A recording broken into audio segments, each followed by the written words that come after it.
దేవుని యొక్క రుచి సంఘానికి తెలియాలి. ఎవరి రుచి? దేవుని యొక్క రుచి. చాలామంది యూట్యూబ్లో చాలా వాదనలు వినిపిస్తూ ఉన్నాయి. ఆ వాదనలతో మనకి పని లేదు. బైబిల్ గురించే మనకి పని. యేసు మాత్రమే మనకు దేవుడు. యేసు తప్ప వేరొక దేవుడు మనకి లేదు. చాలామంది చాలా రకరకాల కోణాల్లో మాట్లాడుతూ ఉంటారు. ఆ విమర్శ ధోరణితో మాట్లాడుతూ ఉంటారు. విమర్శకులందరికీ కూడా మనము సమాధానం చెప్పాల్సిన పని కూడా మనకి లేదు. నువ్వు విమర్శించే కోణంలో నువ్వు వస్తున్నావు. నేను ఎంత నీకు చెప్పినా నీకు అర్థం కాదు. ఒకటే మాట, నువ్వు ఏ కోణంలో వస్తున్నావు? బైబిల్ని విమర్శించే కోణంలో వస్తున్నావు. బైబిల్ని విమర్శించే కోణంలో నువ్వు వస్తున్నప్పుడు యేసు త్యాగము, యేసు ప్రేమ, యేసు దయాలత్వం నీకు తెలియదు అబ్బాయి. ఒకటే మాట, నీకు తెలియదు అమ్మాయి. బాయ్స్ కానివ్వండి, గర్ల్స్ కానివ్వండి, ఎవరైతే వాళ్ళకి ఎలా వస్తున్నారు? యేసు కోసం నేర్పించు, యేసు కోసం నాకు తెలియపరచండి, యేసు యొక్క త్యాగాన్ని నేను వినాలనుకుంటున్నాను. అట్లాంటి వారిని కూర్చుని గంటలు రోజులు వాళ్ళ కోసం త్యాగం చేయవచ్చు. మరి ఇప్పుడు యూట్యూబ్లో చాలామంది కూర్చుంటున్నారు. వాదోపవాదానికి ఒక మతోన్మాది కూర్చుంటున్నారు, ఆ తర్వాత ఒక సేవకుడు కూర్చుంటున్నారు. కూర్చుని మాట్లాడుకుంటున్నారు. అట్లా మనం మాట్లాడుకోవాల్సిన అవసరం అయితే లేదు. నెబుకద్నెజరు రాజా, ఇందు నిమిత్తమై నీతో ప్రత్యుత్తరం ఇవ్వాల్సిన అవసరం నాకు లేదు. ఏ విషయమై? నీ గురించి కానివ్వు, నీ మతం గురించి కానివ్వు, నీ దేవుని గురించి కానివ్వు, నీ ప్రతిమకు గురించి కానివ్వు మాట్లాడాల్సిన పని కూడా నాకు లేదు. మా దేవుడు అగ్నిలో పడేస్తావా? మండుచున్న అగ్నిగుండంలో నువ్వు మమ్మల్ని పంపించేస్తావా? మా దేవుడు రక్షించినను రక్షింపకపోయినను ఆయన సమర్థుడు. స్తోత్రం. ఏంటంట? రక్షించినను రక్షించకపోయినను భక్తుల నోట వచ్చే మాటలు. నువ్వేమంటావు? రక్షించాలి. ఎలా అంటావు? రక్షించాలి. నువ్వేమంటావు? స్వస్థపరచాలి. నువ్వేమంటావు? బాగు చేయాలి. నువ్వేమంటావు? ఆశీర్వదించాలి. నువ్వేమంటావు? కాపాడాలి. యేసును నమ్ముకుంటే ఏవేవో వచ్చేయాలి. అవేవేవో ఉన్న వాటిలో స్వస్థత కానివ్వండి, అభివృద్ధి కానివ్వండి, ఆశీర్వాదం కానివ్వండి, ఇట్లాంటి ఏవైనా ఉంటూ ఉంటాయి. కానీ ఇక్కడ భక్తి నోట ఏమంటుంది? మా దేవుడు రక్షించినను. ఇంకోటి మీరు చెప్పండి. రక్షించినను అంతే. రక్షిస్తేనే దేవుడు కాదు ఈయన. నీకు సంతానాన్ని ఇస్తేనే దేవుడు కాదాయన. నీకు ఇల్లు కట్టి పెడితేనే దేవుడు కాదాయన. నీ అవసరాలు తీరుస్తేనే దేవుడు కాదాయన. నీ అవసరము తీర్చినా తీర్చకపోయిన దేవుడు. హల్లెలూయా. అది భక్తులు మనకి నేర్పించినటువంటి సూత్రం. వాడు ఇలా అన్నాడుగా నేను ఇలా అంటాను, ఇలాగ అందుగా మనం ఎవరితోనూ వాదోపవాదనలు పెట్టుకోని అవసరం లేదు. యేసు కోసం నేర్పిస్తే నేర్పించండి. వాదోపవాదాలుగా మనం ఏమాత్రం దిగడానికి కూడా అవసరము అనేది లేదు. కొందరు నన్ను అడుగుతూ ఉంటారు, సంఘాన్ని బుజ్జగించాలా అని. సంఘానికి బుజ్జగించాలా? సంఘాన్ని ఏం చేయాలి మీరు చెప్పండి. ఇప్పుడు విశ్వాసులుగా నన్ను ఒక సేవకురాలు అడిగింది, బుజ్జగించి భక్తి చేయమంటారా పాస్టర్ అమ్మగారు అని. ఆమెకు నేను ఏం చెప్పిందో తర్వాత సంగతి. మీరు చెప్పండి, సంఘాన్ని బుజ్జగించాలా? చెప్పండి. సంఘాన్ని బుజ్జగిస్తే సంఘం ఎందులోకి వెళ్తుంది? చిన్నపిల్లలు వచ్చారా? అమ్మాయి వచ్చిందా? ఎవరు? బ్యూలా వచ్చిందా? బ్యూలాకి ఎన్నో నెల? ఇప్పుడు ఆమె ఏం చేయాలి? బుజ్జగిస్తే ఎందులో జారుకుంటుంది? అందులో చెప్పండి. మరి మేము మిమ్మల్ని బుజ్జగిస్తే మీరు ఎందులోకి జారుకుంటారు? జో లాలి పాపా జో అన్నప్పటికి ఎలాగైపోతారు? భలేగుంది, పాడమ్మా. ఒకసారి మీకు చెప్పాను కదా, ఒక సేవకుడిని ఒక ముసలాం అడిగేదంట, అయ్యా రేపు ప్రార్థన ఎక్కడా? ఈయన అనుకున్నాడంట, అమ్మ దున్నపోతుల్లాగా ఉన్న వాళ్ళకి, ఆరోగ్యంగా ఉన్న వాళ్ళకి లేని శ్రద్ధ ఇయ్యాలో రేపో నీవు వెళ్ళిపోయి నీకు ఇంత శ్రద్ధ వచ్చిందా తల్లి? రేపు ప్రార్థన పలానా వారింటి దగ్గర అంటే అందరికంటే ముందు వచ్చేసేదంట. మంచి ప్లేసు. ఏ ప్లేసు? మంచి ప్లేస్ ఏంటి? మీరు చాలా మంచి ప్లేస్ ఏంటమ్మా? జారబడ్డాం. ఇంక జారబడితే ఇంక ఇటు కదలని అవసరం లేదు, అటు కదలని అవసరం లేదు. ఈపుకి పెట్టుకుని హాయిగా కూర్చుని పాటలు పాడేటప్పుడు, ఆరాధన చేసినప్పుడు అన్నీని మధ్యలో ఆవిడకి ఏమైనా కళ్ళొస్తే దేవునికి స్తోత్రం అన్నప్పుడు అల్లేలు చెప్పడం, మళ్ళీ కోమలోకి వెళ్ళిపోవడం. ఈమె ఇలా పడుకోవడానికి ప్రార్థనలో ఈమెకి బాగా హాయిగా ప్రశాంతంగా నెమ్మదిగా ఎంత నిద్రో. ఇంట్లో రావట్లేదు ఈమెకి నిద్ర, టీవీ దగ్గర రావట్లేదు ఈమెకి నిద్ర. ఎక్కడొచ్చేస్తుంది? మందిరంలో వచ్చేస్తుంది. ఇట్లాంటి వారిని చూసి కూడా మనము భక్తి చెయ్యలేము. మనం భక్తి మనము బుజ్జగించడం లోకంలో. వాక్యం అంటుంది సమస్త ప్రజల దగ్గరికి వెళ్ళండి, సువార్తను ప్రకటించండి. నమ్మాడా రక్షించబడతాడు, నమ్మలేదా వాడికి వేరే శిక్ష. అంగీకరిస్తే యోగ్యుడివి, అంగీకరించకపోతే అయోగ్యుడు, దానికి శిక్ష. నమ్మలేనందుకు కాదు, వార్తను నువ్వు ఎంతవరకు స్వీకరించలేదని అనేది.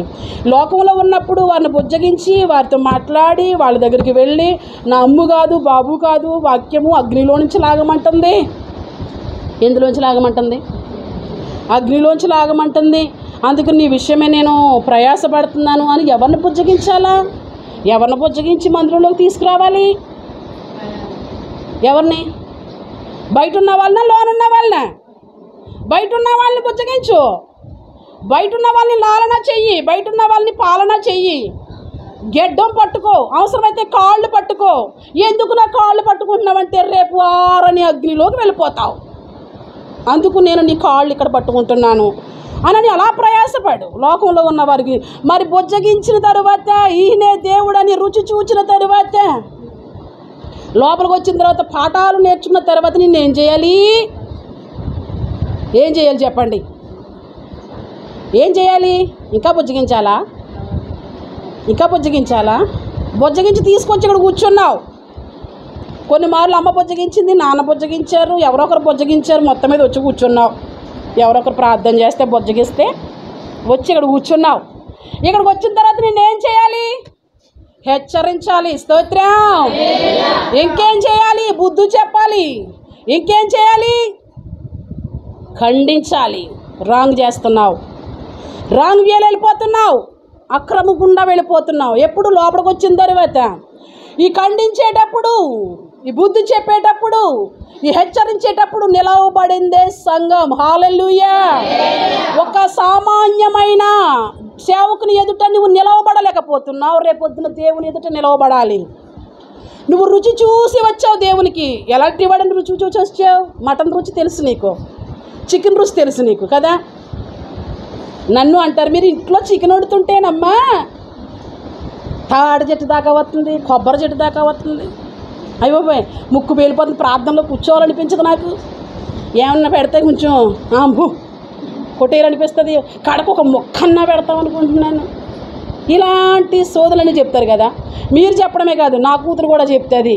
ఆమెకి నాకు అదొకటే వచ్చి ఇంకేది రాదు. అదే వండి పెట్టిన తర్వాత ఏమేమంటుందో తెలుసా? ఇంకేం తినన్నా తిందామా ఏంటే నా లోపల ఉన్న ఫేవర్ అంతా పోతుంది మమ్మీ. అదే ఫీలింగ్లో ఉండాలి. నేను నిజం చెప్తున్నానండి, అబద్ధాలు చెప్పట్లేదు. ఎక్కడి నుంచి ఉన్నాం మనం? దేవుని ఎదుటి నుంచి ఉన్నాం. మరి భలే చెప్పుకుంటున్నారు వీళ్ళ గురించి అని అనుకున్నారు కాక, రుచి కోసం చెప్తున్నందుకు ఆమె వచ్చింది, మీరు వచ్చారు. తాడి చెట్టు కొబ్బరి చెట్టు వచ్చింది కదా. అక్కడి నుంచి ఆరగిస్తూ ఉంటారు కదా, ప్రార్థనలో కూర్చోకుండా ఇలా ఉంటారు కదా. ఆమె అంటది ఇది కొంచెం వేసుకుంటే నాకు ఇది వద్దు. ఏమనంటే ఇదే రుచి ఉండాలి, మళ్ళీ నోట్లోకి వేరే రుచి వద్దు మమ్మీ నాకు. కొంచెం వేసుకో, కొంచెం తినంటే దేన్ని రానివ్వదు. ఆ రుచితో ఆమె గడుపుతూ ఉంటుంది. అప్పుడు నేను చాలా ఆనందిస్తాను. దాని రుచి ఎలా తెలిసింది నీకు? బొక్కేసావు కదా, ఇక్కడ వచ్చేసింది, పొట్టలోకి వెళ్ళాక వచ్చేసింది. ఈరోజు ఎంత తినేదానివి, రుచిని బట్టి ఎంత తిన్నావు. ఏంటి ఎంత తినేస్తున్నావేంటి? తగ్గించు అంటాం. తగ్గించడానికి ఈరోజు ఏంటి రుచి? స్తోత్రం. ఆ మాంసం కోసం మనకు తెలిసి ఒక గిన్నె ఎగస్ట్రా, ఒక ముద్ద ఎగస్ట్రా మనం తింటూ ఉంటాం. ఎందుకు ఎక్కువ తిన్నావంటే నచ్చిందని, ఆమె కూరను చూసి బాగా ఆకలేసిందని అని చెప్తూ ఉంటాం. అవునా, అయితే కొంచెం వేసుకో, అప్పుడు నీకు ప్రేమ పొంగిపోద్ది కదా. ఇంకా తిను. బాగుంది అంటున్నారు, దీనికోసం ఇంకా ఆకలేస్తుంది అంటున్నావు. సరే పొట్ట నిండా తిని బేవని మంచం ఎక్కాయి. మళ్ళీ దేవస్తోత్రం అంటే అరిగిపోద్ది. దేవస్తోత్రం అని కూడా తినంత ఓడగా నా అమ్మయ్య ఏమన్నా ఆన్ చేసేసుకుని అక్కడే స్వీకరించాలి తప్ప, ఆ బొజ్జున్నప్పుడే అరిగిపోవాలి తప్ప అరగడానికి 2 అడుగులు కూడా మనము వెయ్యం. మరి మనం ఇక్కడికి వచ్చామంటే ఏదో ఒక రుచి చూసి వచ్చాం. ఎక్కడికి? లోకంలో నుంచి, ఏమండి పాపంలో నుంచి ఏదో ఒక రుచి చూసాం. ఏ రుచి? ఎవరు రుచి చూసి వచ్చారు ఇక్కడికి మీరు? స్తోత్రం. ఆయన రుచిలో లక్షణాలేంటి? ఆశ్చర్యకరుడు, ఆలోచనకర్త, ఆయన దేవాది దేవుడు, ఆయన పరిశుద్ధుడు. ఆయన రుచి, హలో ఏంటి పొల్లని బయటెట్టావు? మీ ఇద్దరిని బయటకు గింటేస్తాను. ఏంటి చూస్తున్నాను? నన్ను చూడండి, నన్ను చూడాలి అందరూ. పెన్ ఎందుకు పెట్టుకున్నావే నువ్వు? ఆంటీ రాదు. దేవుని రుచి ఏంటి? పాపం లేనివాడు. బ్రేక్ చేయకండి. దేవుని రుచి ఏంటి? నీతిమంతుడు, యథార్థవంతుడు, దయా దాక్షణ్యాలు కలిగినవాడు, దీర్ఘశాంతుడు రుచి. ఆయన గురించి విన్నప్పుడు ఏం వింటాం మరి? ఆయన ప్రేమించేవాడు, ఆయన జాలు చూపించేవాడు, ఆయన నా కోసం నన్ను ప్రేమించి నా కోసం ఆయనే మరణించాడు. ఆయన రుచి. ఆయన రుచి చూసి ఆయన నమ్మాం కదా. కూర రుచి చూసి కాస్త ఎక్కువ తిన్నాం. ఆయన రుచి చూసి ఆయన అంతేగాని కాలు నొప్పు, ఏళ్ళు నొప్పు ఇట్లాంటి కోపం ఎవరైనా ఉన్నారు ఇక్కడ? వాళ్ళు ఎగిరిపోతారు. ఎవరు ఎగిరిపోతారు? కాలు నొప్పి వచ్చిందని వచ్చిన వాళ్ళు, ఏళ్ళు నొప్పి వచ్చిందని వచ్చిన వాళ్ళు, తలనొప్పి వచ్చిందని వచ్చిన వాళ్ళు, సంతానం కోసం వచ్చిన వాళ్ళు, ఆశీర్వాదం కోసం వచ్చిన వాళ్ళు, అప్పు రుణాల కోసం వచ్చిన వాళ్ళు ఏమైపోతారు? ఏమైపోతారండి శంకర్ గారు? ఎగిరిపోతారు. ఎందుకని? వీళ్ళకి ఏం కావాలి? వీళ్ళు కాలు నొప్పికి ఏళ్ళ నొప్పికి ఇక్కడ రా. మాకు లక్షలు చదివి కోట్లు చదివి బోళ్ళని డబ్బులు ఖర్చు పెట్టి పెద్ద పెద్ద హాస్పిటల్ కట్టి పెట్టారు. దేవుడు స్వస్థపరుస్తాడు. అసలు నీకు విశ్వాసం ఉండాలిగా. నీ విశ్వాసం దేని మీద ఉంది? వచ్చి పోయే విశ్వాసం, నిలవబడే విశ్వాసం కాదు. నీ విశ్వాసం పడిపోయే విశ్వాసం. నువ్వు అవసరం కోసం వస్తున్నా, అవసరం కోసం వస్తే దేవుడు కాదు. హల్లెలూయా. ఈనాడు చాలామంది అవసరం కోసం పరిగెడుతున్నారు. దేనికోసం? నువ్వు యేసు మీద విశ్వసిస్తేనే అందులోనే ఉంది నీకు స్వస్థత. యేసునందు నీకు విశ్వాసం కలిగి ఉంటే అందులోనే ఉంది నీకు ఆశీర్వాదము. నీకు యేసు మీద విశ్వాసం లేదు కానీ తలనొప్పి తగ్గిద్దనో, కాలు నొప్పి తగ్గిద్దనో, ఏదో ఇక ఇతర కార్యాలు ఏవేవో చేస్తారనని ఇవన్నీ ఆగిపోతాయి. మరి ఇవన్నీ ఆగిపోతే నువ్వు ఆగిపోతావా? వాక్యము మాత్రమే నిలుస్తుంది. భాషలైనను ప్రవచనములైనను ఇవన్నీ నిరార్థకమైపోతాయి. వాక్యము మాత్రమే రేపు రాబోయే రోజుల్లో నిలుస్తుంది. నీ విశ్వాసము, నీ పునాది దేని మీద వేసుకోవాలి? వాక్యం మీద వేసుకోవాలి. నువ్వు దేవుని దగ్గరికి ఎందుకు రావాలో తెలుసా? నేను మోక్షానికి వెళ్ళాలి, నేను పరలోకం వెళ్ళాలి. నేను పరలోకానికి వెళ్ళాలి అంటే మార్గం ఏంటి? ఇందులో ఉంది పరలోకం వెళ్ళే ఒక మార్గము, మోక్షం వెళ్ళే మార్గము ఏ దేవుళ్ళో ఉంది అని నువ్వు దేవుని కోసం రావాలి. దేవుని కోసం నువ్వు వస్తే నీకు ఏది తక్కువ రాదు. దేవుని పక్కన పెట్టి ఏవేవో కావాలనుకుంటే నువ్వు ఏమీ పొందుకోలేవు, ఎప్పటికీ పొందుకోలేవు. ఎన్ని సంవత్సరాలు వచ్చినా సరే నీ విశ్వాసము వేటి మీద ఉంది కనుక నువ్వు ఏమి కూడా పొందుకోలేవు. వాక్యము రుచి చూసి తెలుసుకో. దేన్ని రుచి చూడాలి? కూర కాదు, కూరలో నుంచి వచ్చేయండి. నీ ఇంట్లో వండుకున్న పదార్థాలు కాదు, ఆ పదార్థాల దగ్గర నుంచి వచ్చేయండి. ఏం రుచి చూడాలి? యెహోవా ఉత్తముడని రుచి చూచి తెలుసుకోవాలి. ఈరోజు దేవుని రుచి మీకు తెలియపరచాలి. చాలామంది బుజ్జగించాలని, చాలామంది లాలన చేయాలని, చాలామంది పాలన చేయాలని మాట్లాడుతూ ఉన్నారు. వాక్యము అంత సూటిగా చెప్పకూడదని, వాక్యము ఉన్నది ఉన్నట్లుగా చెప్పకూడదని చాలామంది వాదోపవాదనలు వేస్తూ ఉన్నారు. వాక్యం వింటే మాకు భయం వస్తుంది, వాక్యం వింటే మాకు దడ వస్తుంది. భయం ఎందుకు వస్తుంది? దేవుడు నీతో మాట్లాడుతున్నాడు కనుక. స్తోత్రం. దేవుడు మాట్లాడితే ఏమొస్తుంది? భయం వస్తుంది. వాక్యము అందరి కొరకు చెప్తున్నాం. ఇక్కడ ఒక వ్యక్తి కోసం మాట్లాడట్లేదు కదా. ఒక వ్యక్తిగా నీకు భయం వేస్తుందంటే నేరుగా దేవుడు నీ హృదయాన్ని తట్టుతున్నాడు. తలుపు తెరువు మరి. స్తోత్రం. ఎవరితో అయితే దేవుడు మాట్లాడుతున్నాడో వాళ్ళకి భయం. అప్పుడు ఏం చేసేయాలి? ఓపెన్ చేసేయాలి డోర్లు. ఇంక నేను ఉండలేను, నీకు వేరుగా ఉంటే నువ్వు నన్ను విడిచిపెట్టేవాడికి లేవు అని. వాక్యము రుచి చూడాలి, రుచి చూసి తెలుసుకోవాలని వాక్యము సెలవిస్తుంది. దీని గురించి ఈరోజు మీతో మాట్లాడాలని ఇష్టపడుతూ ఉన్నాను. మొదటి పేతురు పత్రిక 2వ అధ్యాయము, మొదటి పేతురు 2:1 నుంచి. ప్రభు దయాళుడని మీరు రుచి చూచి ఉన్న ఎడలా చాలు. ప్రభు ఎట్లాంటి వాడని రుచి చూచిన ఎడలా? ప్రభువు దయాళుడు. దీర్ఘశాంతుడు, రుచులు ఆయన రుచులు, నీతిమంతుడు, పరిశుద్ధుడు, ఏ పాపము లేనివాడు, ఆయన దేవాతి దేవుడు, ఆయన ఒక్కడే దేవుడు. అది ఇక్కడ వాక్యం చలవిస్తుంది. ప్రభువు దయాళుడని రుచి చూచి తెలిసిన ఎడలా నీవు చేయాల్సిన పనులు, దేవుణ్ణి రుచి చూసిన తరువాత నువ్వు దేవుని రుచి చూసి లోపలికి వచ్చావు. దేవుణ్ణి రుచి చూసిన తర్వాత లోపలికి వచ్చిన తర్వాత నువ్వు చేయాల్సినవి ఏంటో తెలుసా? చదువు.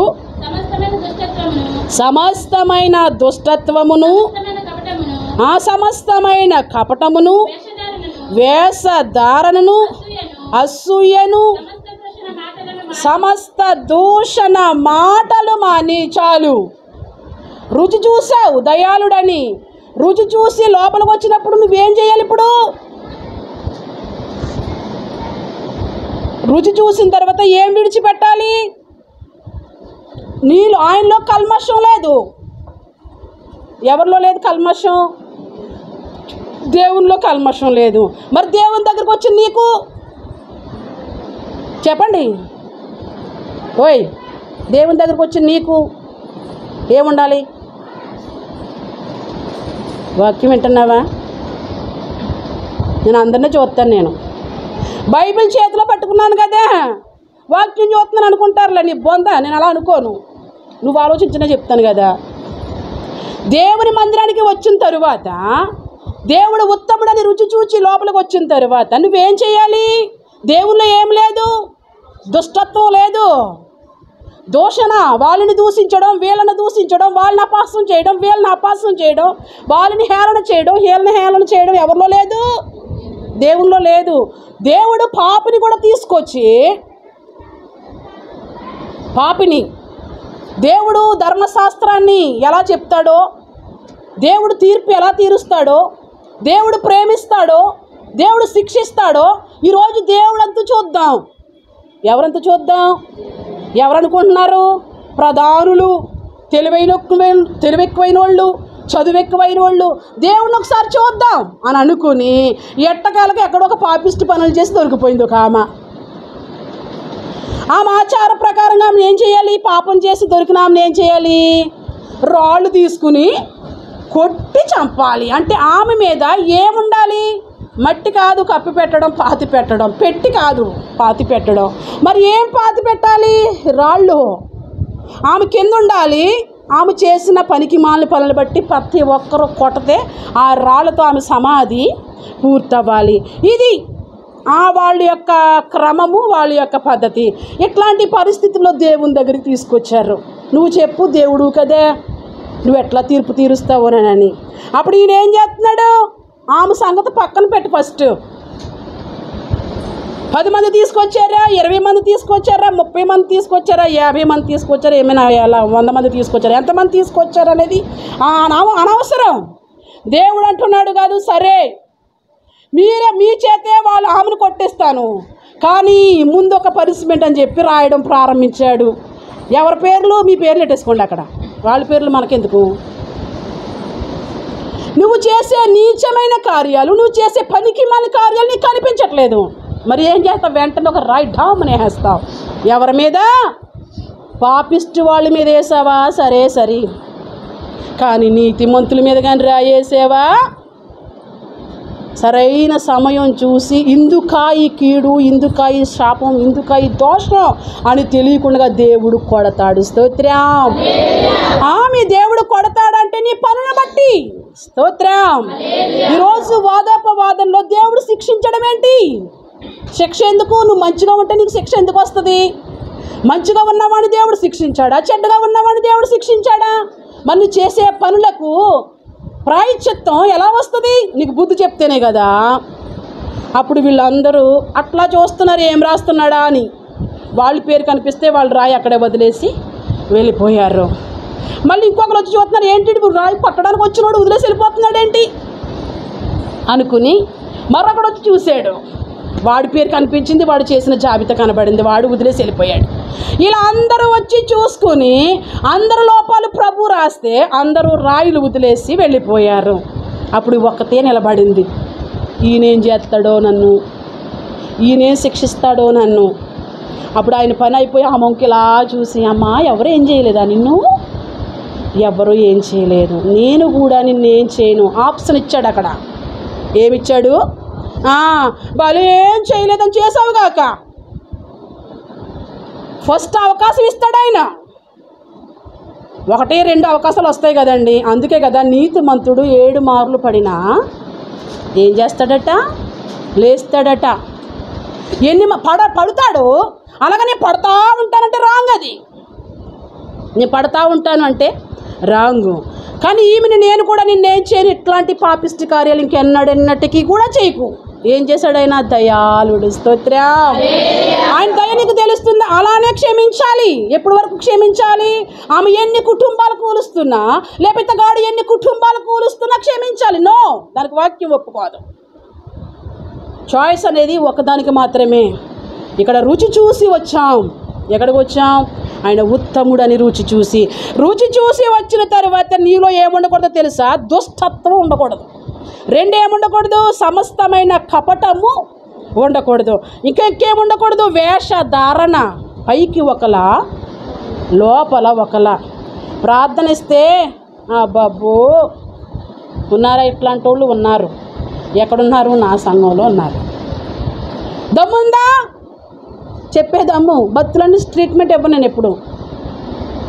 ప్రార్థనిస్తే ఎంత బత్తో, ఎన్ని మాటలు వస్తాయో దేవుని కోసం, దేవుని సేవకుల కోసం.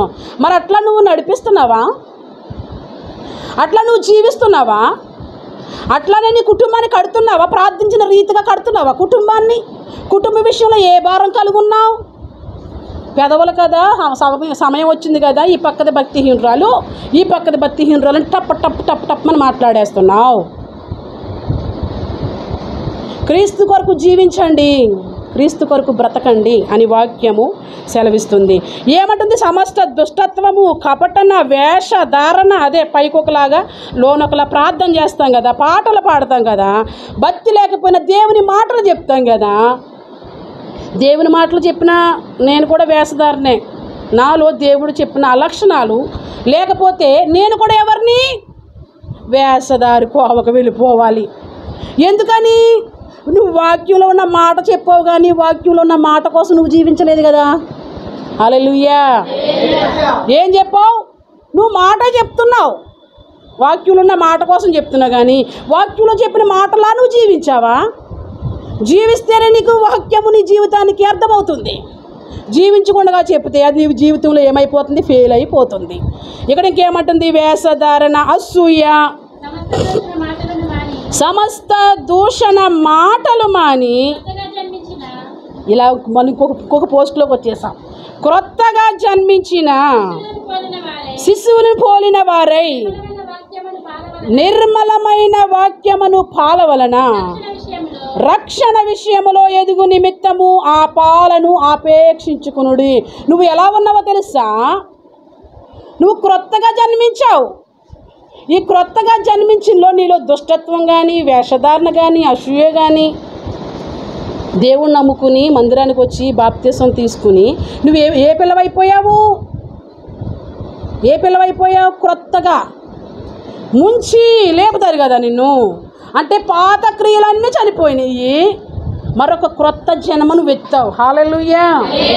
పాత అమ్మాజీ చనిపోయింది, మరొక క్రొత్త అమ్మాజీ లేచింది. స్తోత్రం. గుడింగ లేపగానే నన్ను పేరెట్టి పిలువమ్మా. ఏ పేరు కావాలని బుద్ధి మార్చుకుంటావా? నాకు ఒక పేరు పెట్టు, నేను యోసేపు అని పెట్టు. మరి యోసేపులో ఎక్కడ పాపం లేదు. నువ్వు ప్రతి పాపిష్టి పనులకి ముందుంటున్నావు. ఏ పేరు పెట్టమంటావు? నీకు ఆ పేరు పెట్టి యోసేపు పేరు అవమానపరచమా? యేసు వినబడుతుందా? పేరు వింటున్నారా? బైబిల్లో ఉన్న వాళ్ళు పేర్లు పెట్టుకుని వాళ్ళు ఎట్లా జీవిస్తున్నారు? నువ్వు ముఖ్యమా? నీ పేరు ముఖ్యమా? నువ్వెవరో దేవునికి తెలుసు. హల్లెలూయా. నీ పేరుని బట్టి దేవుడికి తెలుసు. ఈ లోకంలోకి రావడానికి కారకుడే ఆయన. పేరు చూస్తే యేసు. యేసు కోసం ఎంత వ్యతిరేకతో, యేసు కోసం ఎంత దోషణో, యేసు కోసం ఎన్ని అవమానాలు పరుస్తాడో. యేసు ఏ యేసు? పేరు పెట్టుకున్న యేసు. పేరొద్దు బిడ్డ, నువ్వు క్రొత్తగా జన్మించి శిశువులా ఉండు. హల్లెలూయా. అప్పుడు నువ్వు ఇలా పాపం లేకుండా, వేషం లేకుండా, లోపం లేకుండా, నీతిగా యథార్థంగా, ఇక్కడ వాక్యం చెప్తున్నటువంటి కపటం లేకుండా, అసూయ లేకుండా నువ్వు క్రొత్త శిశువులా ఉండు. స్తోత్రం. అలా జీవిస్తే పరలోకం ఎవరిది? మంది. మన పేరు పెట్టుకున్న త్రానికి భక్తులము కాదు. యేసు అని పెట్టుకుని దేవుని నామం పరిచేవాళ్ళు. ఇంకా ఏ పేరు? యోహాను అని పెట్టుకుని దేవుణ్ణి అవమానపరిచేవాళ్ళు. పౌలు అని పెట్టుకుని దేవుణ్ణి అవమానపరిచేవాళ్ళు ఇంకా ఉన్నాయి కదండి. పౌలు ఎట్లా అంటాడు? పౌలు ఎట్లా అంటాడు? దావీదు ఎట్లా అంటాడు? దావీదులా బ్రతుకు. మరి పేరు టప్ టప్ అని మార్చే తనకి క్రీస్తు కోసం బ్రతుకుతారా? అప్పుడే ఫేస్లు మార్చేశారు. పేరు అందరికీ మార్చేస్తాను, మరి నువ్వు అలానే ఉంటావా? As it is. దేవుని రూపం నీలో వచ్చి ఉట్టొచ్చినట్టు నువ్వు కనబడతావా? సామాన్యమైన క్రీస్తు సేవకుడి దగ్గరే మనం నిలవబడలేకపోతున్నామే కదా. ఆయన ముందు వెళుతుంటే ఆయన వెనక్కి వెళ్ళలేకపోతున్నామే. ఎందుకు వెళ్ళలేకపోతున్నాం? ఆ క్రియలు, ఆ లక్షణాలు, ఆ యోగ్యమైనవి నీకు లేవు కనుక కదా. మరి పేరేం పెట్టేసుకుంటావు? అమ్మా ఋతు అని, అమ్మా దయామణి అని, అమ్మా రిబకమ్మ ఇట్లా పెట్టేసుకుంటే ఏంటి ప్రయోజనం? అందుకనని ఈ పేరు కోసం తహతహలాడకండి. నిన్న ఒక మాట చెవులు వినబడింది. పెట్లోనంట పువ్వులేసేయాలంట. అన్ని పనికి మాలిన మాటలేనని నేను నిజం చెప్తున్నాను. నువ్వు నాడిగా బ్రతికితే పరలోకం వెళ్తావు. నువ్వు ఎలా సత్యమని దేవుడిని తీర్పు అడగట్లేదు కదా, దానికోసం ప్రాకులాడతావేంటి? నువ్వు ఎలా పుట్టావని తీర్పు లేదు. దేనికి తీర్పు లేదు? ఎలా చనిపోయావని కూడా తీర్పులో లేదు. యాక్సిడెంట్లో చచ్చావా, గోతులో పడావా, అక్కడ పడ్డావా, ఇక్కడ పడ్డావా, దానికి లేదు. మరణం ఎలాగైనా వస్తుంది. ఎలా బ్రతికావు? హల్లెలూయా. నాడింగా బ్రతికమ్మా అని చెప్తున్నావా? ఒక పాస్టర్ అంట పూలేసేస్తున్నాడంట. నీ జీవితము మారాలి, నీ బ్రతుకు మారాలి. అమ్మా యేసు నమ్ముకున్నావు, యేసులా బ్రతుకమ్మా. హల్లెలూయా. యేసు కోసం జీవించామని చెప్తున్నావా? బూతులాడేటప్పుడు చెప్పట్లా, పాపిష్టి కార్యక్రమాలు చేసేటప్పుడు చెప్పట్లా, అటు ఇటు దొడ్డుదారులంట వెళ్తున్నప్పుడు యేసు కోసం, యేసు అక్రమకారుడు కాదు అని నువ్వు చెప్పట్లా. మరి ఇంకేం కావాలి నీకు? ఏం కావాలి? బ్రతుకుండగా నా మనసుకి విలువ, మనసు వెళ్ళిపోయిన తర్వాత విలువ ఎప్పుడు చెప్పండి? మీ మీద ఎంత ప్రేమ ఉన్నా మీరు బ్రతుకుండగానే చూపించాలి. చనిపోయిన తర్వాత వచ్చి కూర్చుని ఏడిస్తే ఎవరికి కావాలి? నువ్వు క్రీస్తు బిడ్డవి, క్రీస్తు ప్రేమను చూపించు. ఉండకూడనివన్నీ చేస్తున్నారు. నీతి, యథార్థత, భక్తి, పరిశుద్ధత, అక్రమము ఇవి మాత్రం చేయట్లేదు. నువ్వేం చేయాలో తెలుసా? నువ్వు ఎలా పుట్టావు అది కాదు, ఎలా చనిపోయావు అది అంతకంటే కాదు. ఎలా బ్రతికావు, ఎంత పరిశుద్ధంగా ఉన్నావు, ఎంత నీతిగా ఉన్నావు. ఎందుకండి నీతి గురించి, పరిశుద్ధత గురించి, నా భక్తి గురించి ఎందుకు స్టేట్మెంట్ వస్తుందనంటే ఆయన ఉత్తముడని, ఆయన దయాళుడని రుచి చూసావు. ఆయన ఎలాంటి వాడో నువ్వు రుచి చూసి వచ్చావు లోపలికి. స్తోత్రం. ఆయన ఎలాంటోడు? ఎటు వెళ్ళిపోయినా ఏమండు, ఏ మందులో చేరిపోయినా ఏమండు. మంద కానప్పుడు ఇంకొక మందులో వెళ్తే డాము తండ్రి పాడేడు ఏమండా. ఆయన ఎలాంటి వాడు ముందు మనకి తెలియాలి. ఇక్కడ క్రొత్తగా జన్మించిన శిశువును పోలి ఉండాలి. సంఘంలో నువ్వు ఎలా ఉండాలో తెలుసా? క్రొత్త వ్యక్తివి, రూపాంతరం. నువ్వు మారిపోవాలి, నువ్వు పరిశుద్ధమైపోవాలి, నువ్వు నీతి అయిపోవాలి, నీలోకి యథార్థత వచ్చేయాలి. అప్పటికి ఇప్పటికి చేంజ్ కనిపించాలి. నువ్వు సినిమాకి రావే, నువ్వు సీరియల్ చూడవేంటి, నువ్వు బూతులాడవేంటి, మందు తాగవేంటంటే చేంజ్. హల్లెలూయా. రోడ్డు మీద కనిపించేవాడివి రోడ్డు మీద కనిపించట్లేదేంటి? ఎంతసేపు గాలికి తిరుగుతూ ఉండేవాడివి ఎక్కడ కనిపించట్లేదంటే నేను క్రొత్తగా జన్మించిన అది క్రీస్తు బిడ్డలు, యేసు బిడ్డలు ఉన్నటువంటి జీవితము. ఈరోజే నీది. నువ్వు ప్రభు కొరకు మారు. ప్రభు గురించి నీకు తెలుసు. నువ్వు రుచి చూసావు, ఎన్నో విషయాల్లో రుచి చూసావు. నీ కుటుంబ కార్యక్రమాల్లో, నీ వ్యక్తిగత జీవితంలో ఎన్నో మార్లు దేవుడు నీతో మాట్లాడిన తర్వాత నువ్వు రుచి చూసి ఇంకా నువ్వు లోకానుసారమైన వ్యక్తిలా నువ్వు బ్రతకొద్దు. తర్వాత ఇంకేమంటుంది చూడండి వాక్యము, మనుషుల చేత మన క్రీస్తు కొరకు నువ్వు మారి పశుబిడ్డగా ఉన్నప్పుడు మనుషులు ప్రేమిస్తారా? నేను మందిరానికి వస్తే ఎవడో ప్రేమించడండి. ఎవడు ప్రేమించాలి? ప్రేమించడానికి వాక్యమే సెలవిస్తుంది కదా. లోకంలో ఉంటే అందరూ ప్రేమిస్తారు. లోకంలో ఎన్ని పాపిష్టి కార్యక్రమాలు చెయ్యి, ఎవరైనా ఏరెత్తి చూపిస్తారా? నిన్ను చూపిస్తారా? నీ ఆ పనులన్నీ అవే కదా. కొంచెం వాళ్ళు విడిచిపెట్టి ఏదో ఒక మిస్టేక్ చెయ్యి. ఒక సోదరుని ఏసి ఎదుగు తీసుకొస్తే రాళ్ళు పట్టుకుని వచ్చారే. నువ్వు జత పట్టాలు వేసుకుని నువ్వు చేసే కార్యక్రమాలు ఏంటయ్యా? నువ్వు తిరిగే పనుల్లో నువ్వేమేం పాపిష్టి కార్యాలు చేస్తున్నావు? అప్పుడు నేను ఎవరు ఏమనట్లేదా? ఎవరూ ఏమనట్లేదు. లోకము తన వారిని స్నేహిస్తుందని వాక్యము సెలవిస్తుంది. లోకాన్ని విడిచిపెట్టి కొంచెం మందిరంలోకి వచ్చి ఏమన్నా చెయ్యి. నీకాడ ఎంత శత్రువో, బద్ధ శత్రువు. ఎవడు బద్ధ శత్రువు? యేసుని నమ్మినోడు. ఇంకెవడు బద్ధ శత్రువు? సంఘంలోకి వచ్చినోడు. ఇంకెవడు శత్రువు? సేవకుని వెంబడించేవాడు. దేవుడు అంటున్నాడు కదా, లోకంలో ఉన్న ప్రజలు నిన్ను విసర్జించినను. స్తోత్రం. వాళ్ళు విసర్జించాలి. విసర్జిస్తేనే కదా నీ భక్తి. ప్రేమిస్తే కాదు. నన్ను అందరూ ప్రేమిస్తున్నారండి, నన్ను ఎవరో విసర్జించలేదు అన్నటోళ్ళు ఇక్కడ ఉన్నారా? నువ్వు లోకం, ఇక వేరే ఆప్షన్ ఏమి లేదు. ఎవరు నిన్ను అందరూ ప్రేమించి నీకు సహాయం చేస్తూ నువ్వు చాలా మంచి వ్యక్తిగా నిన్ను ఘనంగా ఎంచుతున్నారా? నువ్వు లోకం. మరొక వ్యక్తి వచ్చి నన్ను ఎవరూ ప్రేమించట్లేదండి, అందరూ నిందిస్తున్నారు, బాధిస్తున్నారు, చూసేటోళ్ళు కూడా చూడడం మానేశారు. నువ్వు ప్రభుని అంగీకరించావు. స్తోత్రం. ఎట్లా చెప్తున్నావు నువ్వు లోకమని? నువ్వు ప్రభుని అంగీకరించావని. ప్రభుని నమ్మిన వాళ్ళేమో లోకం ద్వేషిస్తుంది, లోకంలో ఉన్న వాళ్ళేమో లోకము స్నేహిస్తుంది. ఇక్కడ వాక్యం అంటుంది, మనుషుల చేత నువ్వేమన్నా విసర్జించబడ్డావా? I don't care. మనుషులు అని చెప్పుంటారు.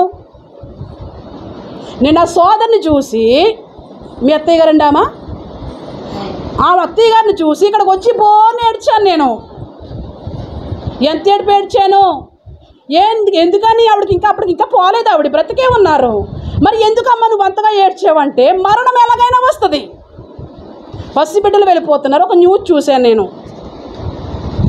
హెగ్ ఇంటికి తీసుకెళ్ళాడంట అంగన్వాడీ స్కూల్ నుంచి. ఒక కుర్రోడు ఇంటికి తీసుకెళ్ళగానే వాళ్ళ అమ్మ ఒలిసిచ్చి వాడికి ఇచ్చి పనులు చేసుకోవడానికి వెళ్ళిపోయిందంట. వాడు ఒకేసారి డాము నోట్లో వేసుకున్నాడట. గుడ్డు గొంతులోకి వెళ్ళిపోయి చనిపోయాడు వాడు. ఎవరికి వచ్చింది మరణం? ఎంత వయసులో ఉన్నవాడికి వచ్చింది. అట్లాంటి వార్తలు వింటున్నాం.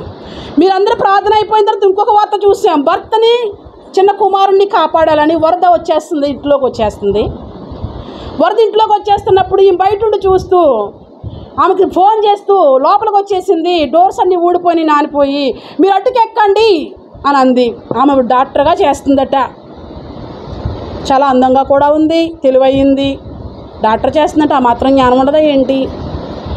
ఇలా చెప్తూ ఉంటే మీరు అటుకెక్కండి బాబుని తీసుకుంటే వీళ్ళిద్దరు అటుకెక్కారు. ఈమె కూడా తప్పించుకుని వచ్చి అటుకెక్కుదాము అనుకున్నప్పుడు చేయి జారి పడిపోయిందట. ఈ లోపల ఫ్లో వాటర్ కొడుతుందంట. ఎంత ప్రమాదాల్లో ఉన్నారు ప్రజలు. హాయిగా ఉన్నావు, దేవుడిని స్తుతిస్తున్నావా, దేవుడిని నిందిస్తున్నావా? ఎన్ని లెక్క అడుగుతాడు నిన్ను. ఈ లోపల వాటర్ ఫలో అని వస్తే అప్పటికే చెమ్మకి డోర్ ఊడిపోయిందట. ఈమెని వాటర్ కొట్టుకుపోవడం ప్రారంభించిందంట. కొట్టుకుపోవడం భర్త బిడ్డలో చూస్తుండగానే ఈమె వెళ్ళిపోయిందంట. అయ్యో వాడికి మరణం వచ్చింది. వాటర్లో చేయి జారిపోయి పడిపోయిన ఈమెకు కూడా మరణం వచ్చింది. ప్రభువా నన్ను కాపాడు, నన్ను రక్షించు, నన్ను బ్రతికించానంటే దేవుడు ఇన్ని సంవత్సరాలు ఇచ్చారు. ఎవరికి? సత్యవతి గారికి. ఎన్ని సంవత్సరాలు ఉంటాయి ఆవిడికి తెలియదు. ఎన్ని సంవత్సరాలు ఉంటాయంటారు? 70, 80 ఉండవా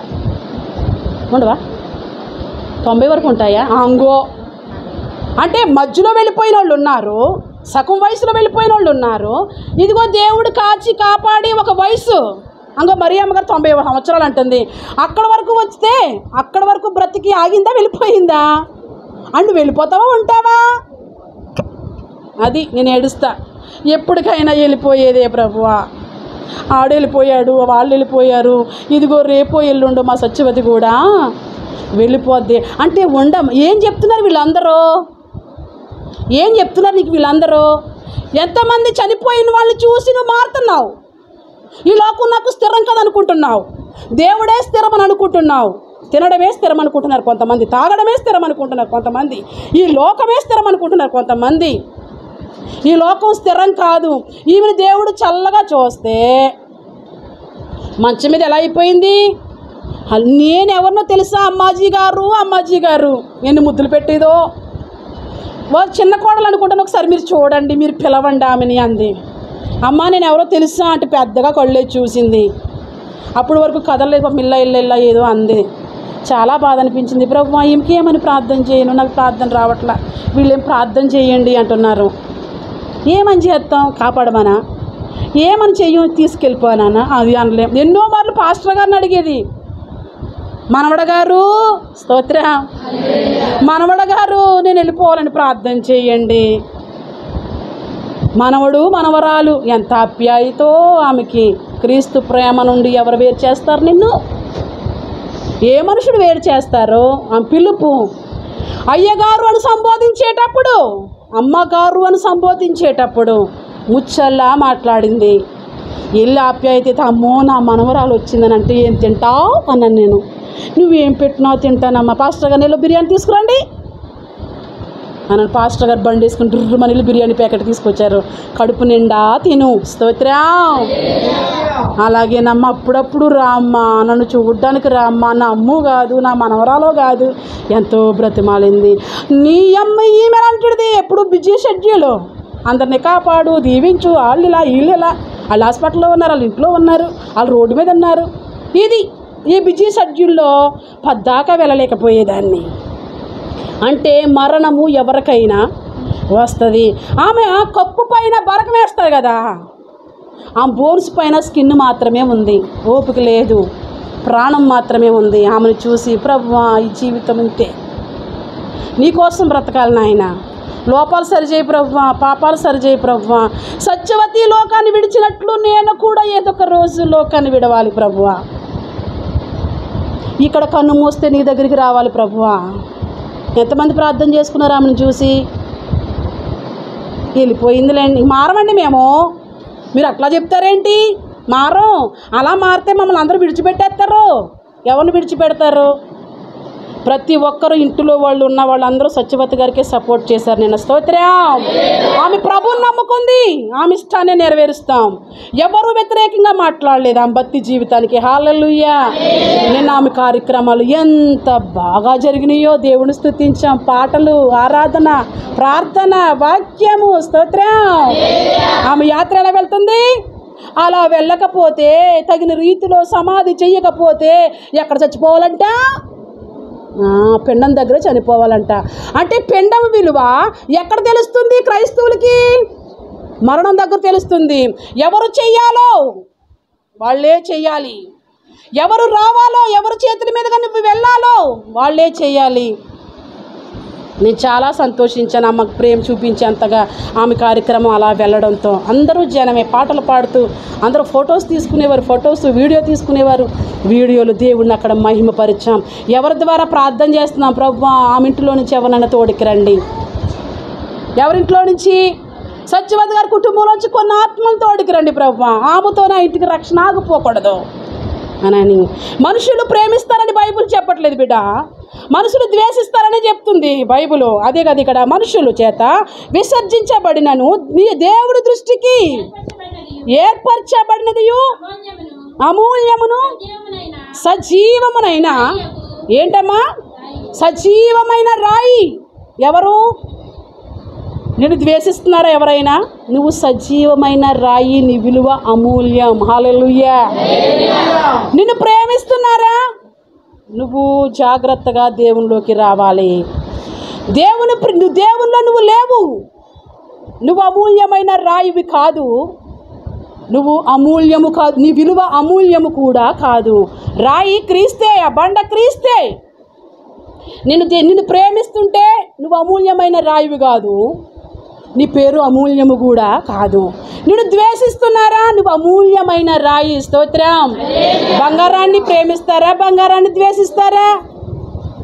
బంగారం అంటే నాకు ఇష్టం లేదు అన్నవాళ్ళు హ్యాండ్స్ చూపిస్తారా? బంగారం అంటే నాకు నచ్చదు అన్నవాళ్ళు ఉన్నారా? నీవు లోకానికి బంగారం కాకపోవచ్చు, నువ్వు దేవునికి ఎవరము? అమూల్యమైన నీ ముత్యమా. స్తోత్రం. భక్తుల్ని ఎంత బాగా వర్ణించారండి. భక్తులకు పేర్లండి. ఎలాంటి ముత్యం? ఆని ముత్యం. స్తోత్రం. ఈ లోకం నిన్ను ద్వేషించిన దేవుని దృష్టిలో నువ్వు అమూల్యం. నువ్వు ఎలా అమూల్యం. స్తోత్రం. దేవుని కోసం ఎవరినైనా విడిచిపెట్టుకో, దేవుని మాత్రం విడిచిపెట్టకు. దేవుడే కావాలి. ఈ లోకంలో ఆయనే ఉన్నాడు, పరలోకంలో కూడా ఆయనే ఉన్నాడు.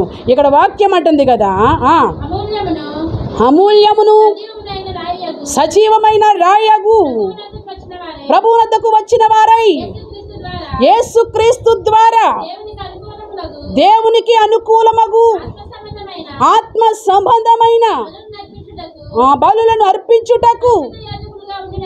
సరే, మనం అమూల్యమైన వారము. ఈ లోకంలో ద్వేషిస్తున్నారని దేవునికి దూరంగా ఉండకు. ఈ లోకంలో వాళ్ళు నిన్ను ఆహ్వానించట్లేదని దేవునికి దూరంగా ఉండకు. ఈ లోకము నిన్ను ద్వేషిస్తేనే నువ్వు దేవుని బిడ్డవు. హల్లెలూయా. ఈ లోకం నిన్ను ద్వేషించట్లేదంటే నువ్వు ఇంకా లోకంలోనే ఉన్నావు. సంఘము అభివృద్ధి కొలది, దేవుని సేవకుడికి ఘనత వచ్చే కొలది, దేవుని సేవకులకు విలువ పెరుగుతుండే కొలది ఏమొస్తాయి? ఒక చెట్టు నిండా జాంకాయలు ఉన్నాయి, ఎవరు రారా? ఓ చెట్టు నిండా మంచి బంగినపల్లి కాయలు ఉన్నాయి, కోసుకోవడానికి ఎవరు రారా? ఏమొస్తారా? మరి బాగా ఉన్న వాళ్ళ మీదకి ఏమొస్తాయి? రువు. ఎన్ని రువున దేవునికి స్తోత్రం. హల్లెలూయా. ఇదంతా పంట. బిడానిని ద్వేషిస్తున్నారా? పరలోకంలోనికి ఏమవుతుందట? అధికం. ఏమధికం? మేలులు అధికం. నేను ఎవరైనా చెప్తాను, నేను ఎవరు ఏమనుకున్నా, ఎవరేమన్నా, నన్నేమనుకున్నా, యేసునే ప్రకటించును, యేసునే ప్రకటించును. హల్లెలూయా. ఒక జామ చెట్టు దగ్గరికి 10 మంది వస్తున్నారంటే చెట్టు నిండా కాయలు ఉన్నాయి బిడ్డ, అందుకు అక్కడికి వస్తున్నారు. ఓ మామిడి చెట్టు దగ్గరికి 10 దాకా వెళ్తున్నారు అని అంటే దాని నిండా కాయలు ఉన్నాయి. మరి ఒక సేవకుడి మీద వేస్తున్నారంటే ఆయన దగ్గర ఏముంది? ఆయన వచ్చేస్తున్నాడు, ఎదిగిపోతున్నాడు, పైకి ఎదిగిపోతున్నాడు. ఆపాలి.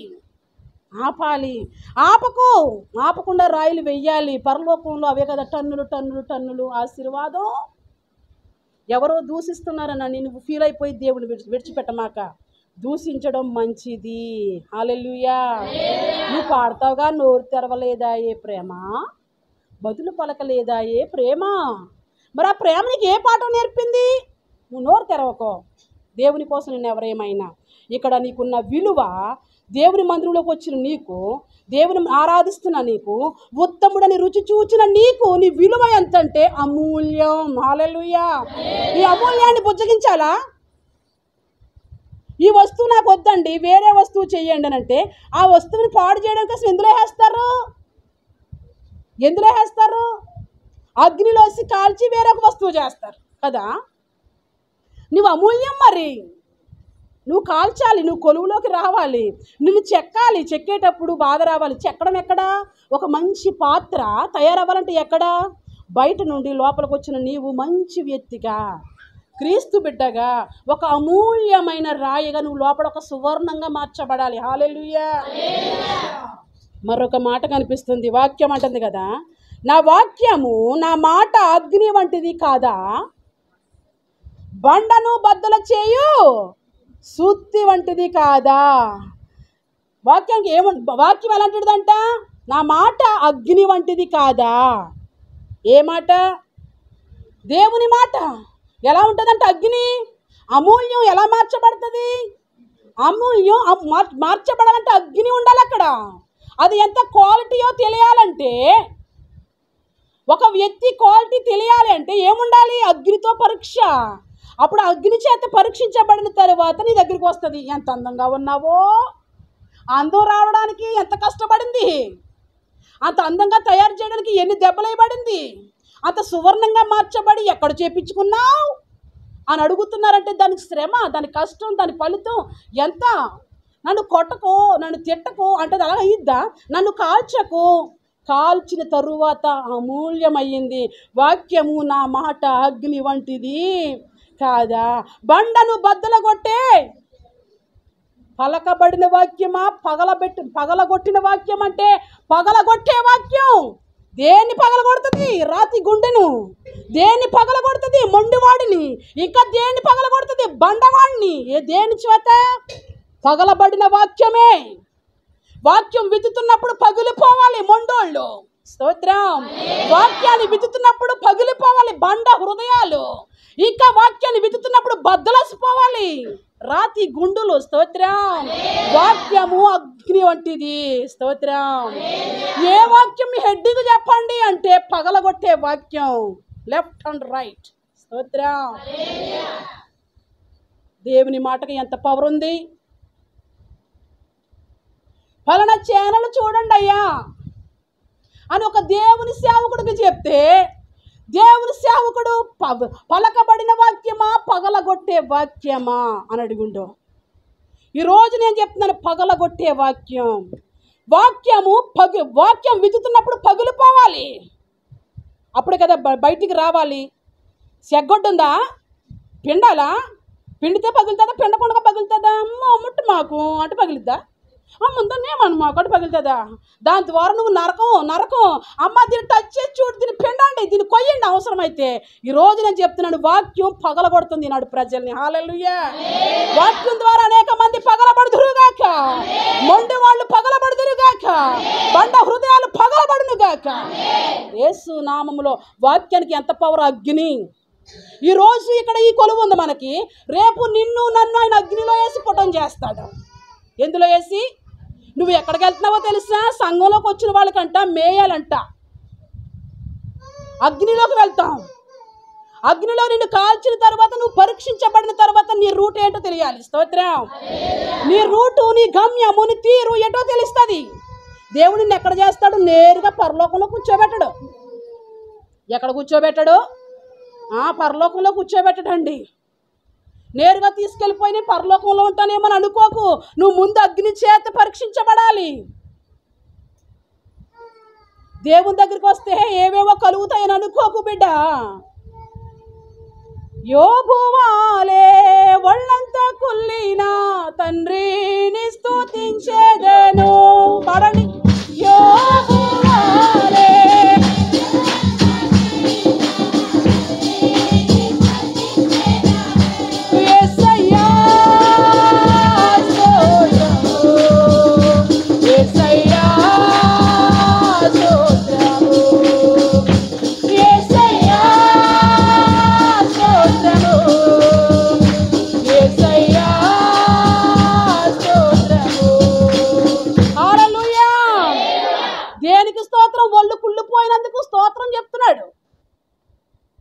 దేనికి స్తోత్రం చెప్తున్నాడు?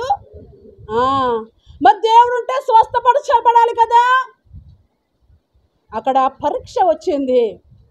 నీకు పరీక్ష వచ్చినప్పుడు నీ ఒళ్ళు కుళ్ళిపోయిందా? దేవునికి స్తోత్రం చెప్పు. హల్లెలూయా. నీకు పరీక్ష వచ్చినప్పుడు నువ్వు నలిగిపోతున్నావా? ఆర్థికమైన ఇబ్బందులు కూడా నువ్వు నలిగిపోతున్నావా? దేవునికి స్తోత్రం చెప్పు. యోబు అంటున్నాడు కదా, నా ఒళ్ళంతా కుళ్ళిపోయింది, యేసయ్యా నీకు స్తోత్రం. ఇటు వచ్చిన సేవకుడు ఇటు వచ్చిన స్నేహితుడు అపహాస్యం చేస్తున్నాడు, ఇటు వచ్చిన స్నేహితుడు అపహాస్యం చేస్తున్నాడు. వీళ్ళు అపహాస్యం చేసేటప్పుడు యేసయ్యా స్తోత్రము. అబ్బా, ఎందుకని? వీళ్ళు నిందించడమే బెటరు, వీళ్ళు దూషించడమే బెటరు. నేను అట్లాంటి వాడిన పరీక్ష జరుగుతుంది ఇప్పుడు. స్తోత్రం. యోబు గురించి పరీక్ష జరిగేటప్పుడు వీడు నిందించేటప్పుడే కదా. వీడు నిందించగా కట్టుకున్న భార్య కూడా దేవుని దూషించో, దేవుడు అంటున్నావు, దేవుడు ఏం చేశాడు అని ఎవరో మళ్ళీని ఈ బయట వాళ్ళు సరిపోలేదు. ఈ యోబు గారికి బయట వాళ్ళు సరిపోలేదండి మాటలు. భార్య అంటుంది దేవుణ్ణి దూషించి చావరాదు అని. సాతానా వెనక్కపోనాడేమో మరి. అప్పుడు కూడా దేవుణ్ణి దూషించక యేసయ్యా స్తోత్ర. దేవుని దగ్గరకు వస్తే స్వస్థని పరిగెడుతున్నావా? ఏదో చేస్తే వస్తుంది, ఏవేవో వస్తాయి, ఏవేవో పొందుకుందాం అనుకుంటున్నావా? లేదు. పొందుకోవడం వాస్తవమే, కానీ వాటి కోసం పరుగులు తీయకు. స్తోత్రం. ఒక ఊదా రంగు వస్త్రాలు వేసుకుని, సన్నపు నార బట్టలు వేసుకుని, ఇంటికి యజమానుడిగా ఉంటూ, అనేకులకు ధనవంతుడిగా ఉంటూ సింహాసనం మీద కూర్చుంటే ఆ బయట కూర్చున్నాడట. ఒళ్ళన్ని కురుపులు వేసుకుని ఒక అడుక్కు తినేవాడు. ఎంత సంతోషంగా ఉన్నాడు. ఎవరు నమ్ముకున్నాడు? పైగా యేసుని నమ్ముకున్నవాడు ఎలాగున్నాడో చూడు. ఆశీర్వాదమే కాదు, అన్నీ ఉంటాయి ఈ లోకంలో. నీకు ఏది కావాలో దేవునికి తెలుసు. నువ్వు ఎంతలో ఉండాలో దేవునికి తెలుసు. నీకు ఎంత అభివృద్ధి కావాలో దేవునికి తెలుసు. నీకు ఎంత ఆరోగ్యం కావాలో దేవునికి తెలుసు. అన్నీ ఎక్కువ అవుతే నువ్వు దేవుణ్ణి దూషిస్తావని దేవునికి కూడా తెలుసు. హల్లెలూయా. వీడు కూర్చుని ఆడు ఎప్పుడు ఇస్త్రాకు పట్టుకెళ్ళి డామని బయట పడేస్తాడా, అదంతా ఊడ్చుకుని తిందామని. దేవుణ్ణి దూషించవచ్చు కదా. వాడిని అట్లా చేసావు, నన్ను ఎట్లా చేసావు, ఏంటి నువ్వు అని అన్నాడా? అనలేదు. అవన్నీ తెచ్చుకుని నువ్వు ఇంకెంతసేపు ఎదురింటమ్మని చూస్తా, పొరుగింటమ్మని చూస్తా, పొరుగుంటామని చూసుకుని పొరుగంటంలా మారిపోతావు, ఎరిగింటమ్మని చూసుకుని ఎరిగింటంలా మారిపోతావు. వాళ్ళు గిన్నె నిండా సమృద్ధిగా కానీ కనబడిందని కంటికి తినేస్తున్నారు పందిలే. ఇలా చింత అని నువ్వు దాని గురించి కూడా ఏడుస్తావు. ఎవరిని నమ్ముకుని? అన్నీ బాగుండి, ఆరోగ్యం బాగుండి, నువ్వు కూడా కాస్త తినుండి. మరి ఇతగాడిలో లక్షణాలు లేవేంటి? ఉత్తముడు ప్రభు రుచి చూశాడు. హల్లెలూయా. రుచి చూసిన తరువాత దూషణ లేదు ఈ దరిద్రుల్లో. రుచి చూసిన తరువాత భేదం లేదు ఎవరిలో? ఈ దరిద్రుల్లో. రుచి చూసిన తర్వాత ఇంకేమి లేదు ఇతనిలోని. దేవుడు ఏమి ఉండకూడదు అనుకుంటున్నాడో ఆ లక్షణాలు ఏమి, పాపం లేదు, అసూయ లేదు. నువ్వు ఆతిథ్యం తింటున్నావు, నేను ఈతడు తింటున్నాను. నువ్వు మంచి బిల్డింగ్లో ఉన్నావు, నేను కుక్కలు వచ్చి నన్ను నాకుతున్నాయి, శుభ్రం లేకుండా ఉన్నాను. నువ్వు ఆ సోపు ఈ సోపు పెట్టుకుని క్లీన్ చేసుకుంటున్నావు, నాకు ఏ శుద్ధి లేదనని ఆ వ్యక్తి మీద ఎక్కడైతే తింటున్నాడో, ఎక్కడైతే త్రాగుతున్నాడో ఆ వ్యక్తి మీద ఇంత ద్వేషం కూడా లేదు, ఇంత అసూయ కూడా లేదు. ఎవరికి? దరిద్రుడికి. ఈ దరిద్రుడిని ఎవరు నమ్మాడమ్మా? ఏ స్థితిలో ప్రభు నమ్మాడో ఆ స్థితిలో సంతృప్తి కలిగి ఉన్నాడు. హల్లెలూయా. ఏ స్థితి? దరిద్రుడు మారిపోయి, వాడు రూపం మారిపోయి, మేడల మీద మేడలు ఎక్కడి నుంచి తెమ్మంటావు? అక్రమంగా. ఎక్కడి నుంచి వచ్చేస్తుంది అక్రమంగా? అవన్నీ ఊర్చుకుని చక్కగా ఎప్పుడు యజమానుడు తింటాడా? తినిన తరువాత నేను తింటాను అని తిని హాయిగా తిని కుక్క కంటే ముందుగానే వచ్చే ఇస్త్రాకుల మీద అన్నీ తినేటోడంట. ఒకనొక రోజు వాడు కూడా కన్ను మూసాడు. శుభ్రంగా బల్ల మీద కూర్చుని గిర్ర తిరిగే చైర్ మీద కూర్చుని స్పాంజు ఎక్కడ కూడా నొప్పి తగలకుండా కూర్చున్న స్పాంజ్ మీద కూర్చుని పోతే నవ్వుడు కూడా చనిపోయాడు. మరి ఈయన ఎలా వెళ్ళాడు? ఈయన మరణం ఎలా వచ్చింది? ఈయన మరణం ఎలా జరిగిందంటే ఈయన చనిపోగానే ఎవరొచ్చారమ్మా? దరిద్రుడు చనిపోయిన దగ్గరికి ఎవరొచ్చారు? దేవదూతలు వచ్చి దేవదూతల దగ్గర స్థానం సంపాదించాడు. హల్లెలూయా. ఒళ్ళంతా కుళ్ళిపోయినా, హృదయం పాడైపోయినా, చేతికి స్వస్థత ఆరోగ్యము ఒంటికి లేకపోయినా, శుద్ధి శుభ్రము ఈ దరిద్రుడని లాజరుకు లేకపోయినా ఎవరొచ్చారు? దేవదూతలు. దేన్ని చూసి వచ్చారు? మరి అక్కడికి వచ్చి దేవదూతలు అబ్బా అనాలి కదా, అమ్మ అనాలి కదా. ఎవరు? దేవుని దూతలకి వచ్చి అనాలి. ప్రభు ఎక్కడ పంపుతున్నా మందుల దగ్గర పంపించవచ్చు కదా మమ్మల్ని అనొచ్చు కదా. అర్థమవుతుందా? ఇప్పుడు నీకు ఏం కావాలి? నీ హృదయ శుద్ధి మార్చాలి. హృదయం మారండి. బండలు పగలగొట్టండి, బండ హృదయాలు పగలగొట్టండి, మొండి హృదయాలు పగలగొట్టండి. అగ్ని లాంటి మాట, శుద్ధి లాంటి మాట నీ దగ్గరికి వస్తే నువ్వేమైపోవాలి? షేపు సువర్ణంగా మారిపోవాలి, ముచ్చులా మారిపోవాలి. హల్లెలూయా. ఎవరికి నచ్చినట్టు పాత్రగా? దేవునికి నచ్చిన పాత్రగా నువ్వు తయారైపోవాలి. ఇలా తయారవ్వాలంటే నువ్వేం చేయాలి అంటే దేవుని మాట, దేవుని దగ్గరికి వచ్చిన నీవు దేవుడు ఎట్లాంటి వాడు నీకు తెలియపరచాలి. దేవుడు ఎట్లాంటి వాడు? అగ్ని వంటి వాడు. ఇంకెట్లాంటి వాడు? బండను కూడా పగలగొట్టేవాడు, బండను కూడా బద్దలు కొట్టేవాడు, మొండోళ్ళను కూడా బద్దలు కొట్టేవాడు. ఒకరోజు దైవజనుడితో దేవుడు మాట్లాడుతున్నాడు అర్ధరాత్రి వేళ. ఏమని మాట్లాడుతున్నాడు? అర్జెంటుగా బయటికి వెళ్ళి కారు తీసుకునేనని. ఈ టైంలో ఎక్కడికి వెళ్ళను ప్రభువా అనండి. వెళ్ళు, ఎక్కడికి వెళ్ళను, నేను ఎటు నడిపిస్తానో అటే వెళ్ళు. డ్రైవింగ్ ఎప్పుడు దేవుందని చెప్తాను నేను. ప్రయాణం చేశాడు, రాత్రికి వెళ్ళిపోయాడు. సడన్గా ఒక దారిలోకి వెళ్ళినప్పుడు కారు ఆగిపోయింది. ప్రభు ఈ టైంలో ఆపం, నేను ఇప్పుడు ఎటు వెళ్ళాలని చెప్తే అక్కడ కారు దిగు అన్నాడు. కారు ఆపింది ఎవరు? దేవుడే. ప్రసంగం చెయ్యన్నాడు. ఇక్కడ ప్రసంగం చేయమంటున్నావు ఏంటయ్యా నన్ను అన్నాడు. ఇక్కడే చెయ్యాలి, నువ్వు ప్రసంగం చెయ్యి. మరి ఎటు చూసినా మనుషులు లేరు, ఎటు చూసినా ఎవరు లేరు, ఒక మొండి గోడ కనబడుతుంది. హల్లెలూయా.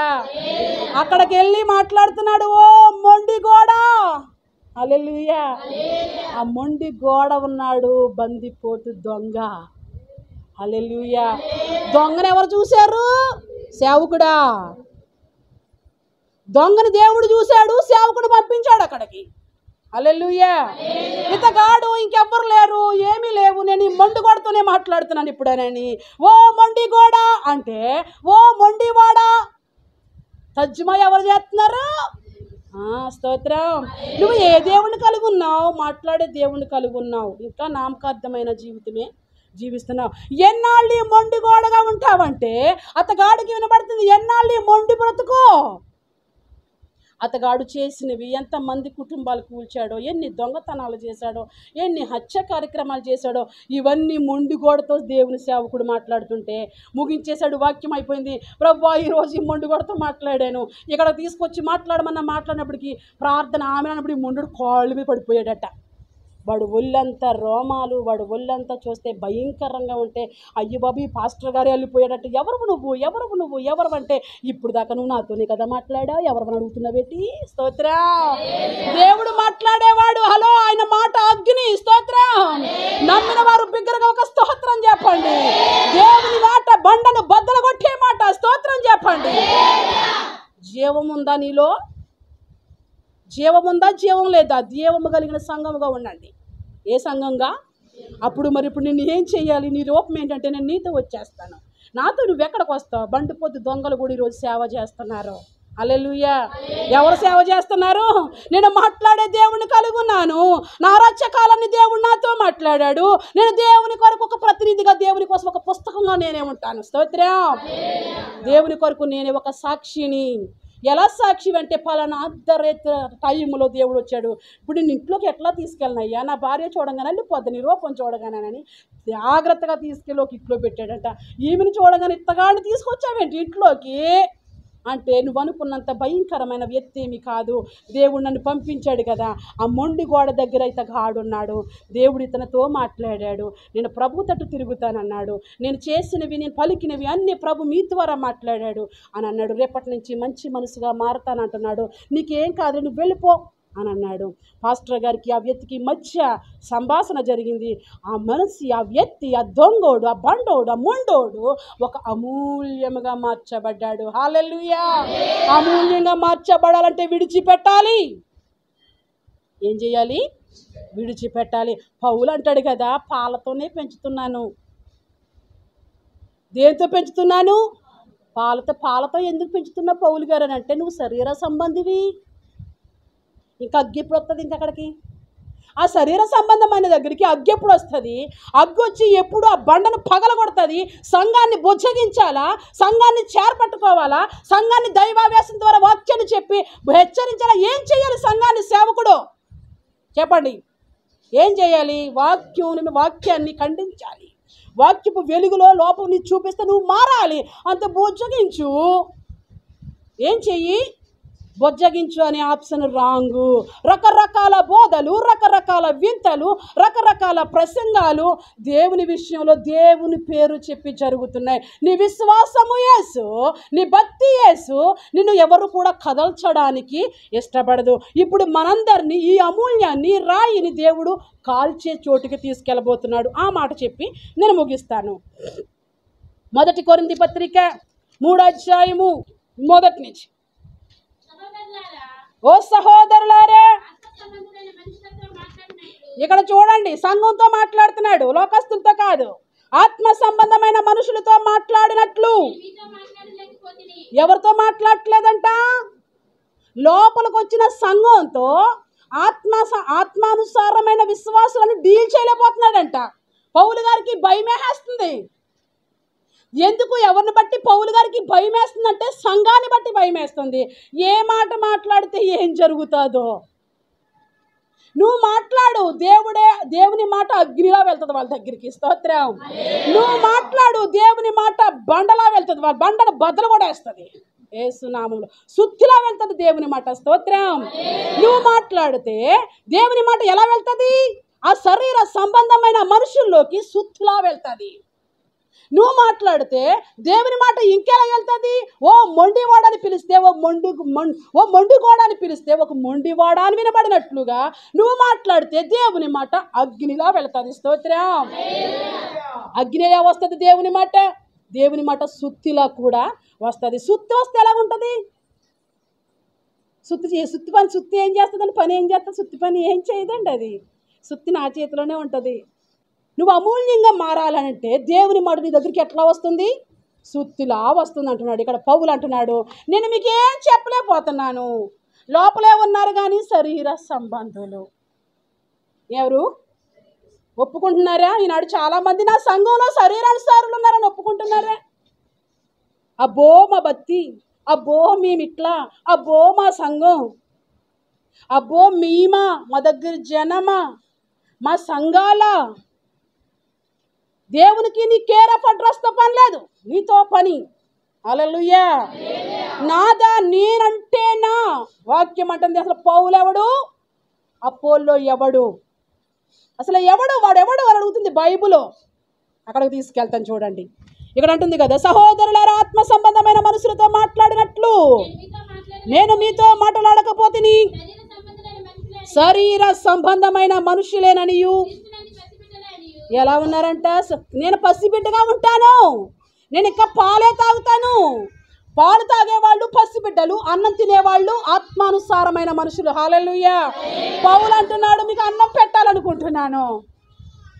మొదట్లో చెప్పుకున్నానే, మీకు ఏట మాంసంతో అన్నం పెట్టాలనుకుంటున్నాను. ఏట మాంసంలో దుమ్ము ఉంటుంది కదా, దుమ్ముని కూడా నువ్వు నవ్వులితే పిప్పు అయిపోవాలి.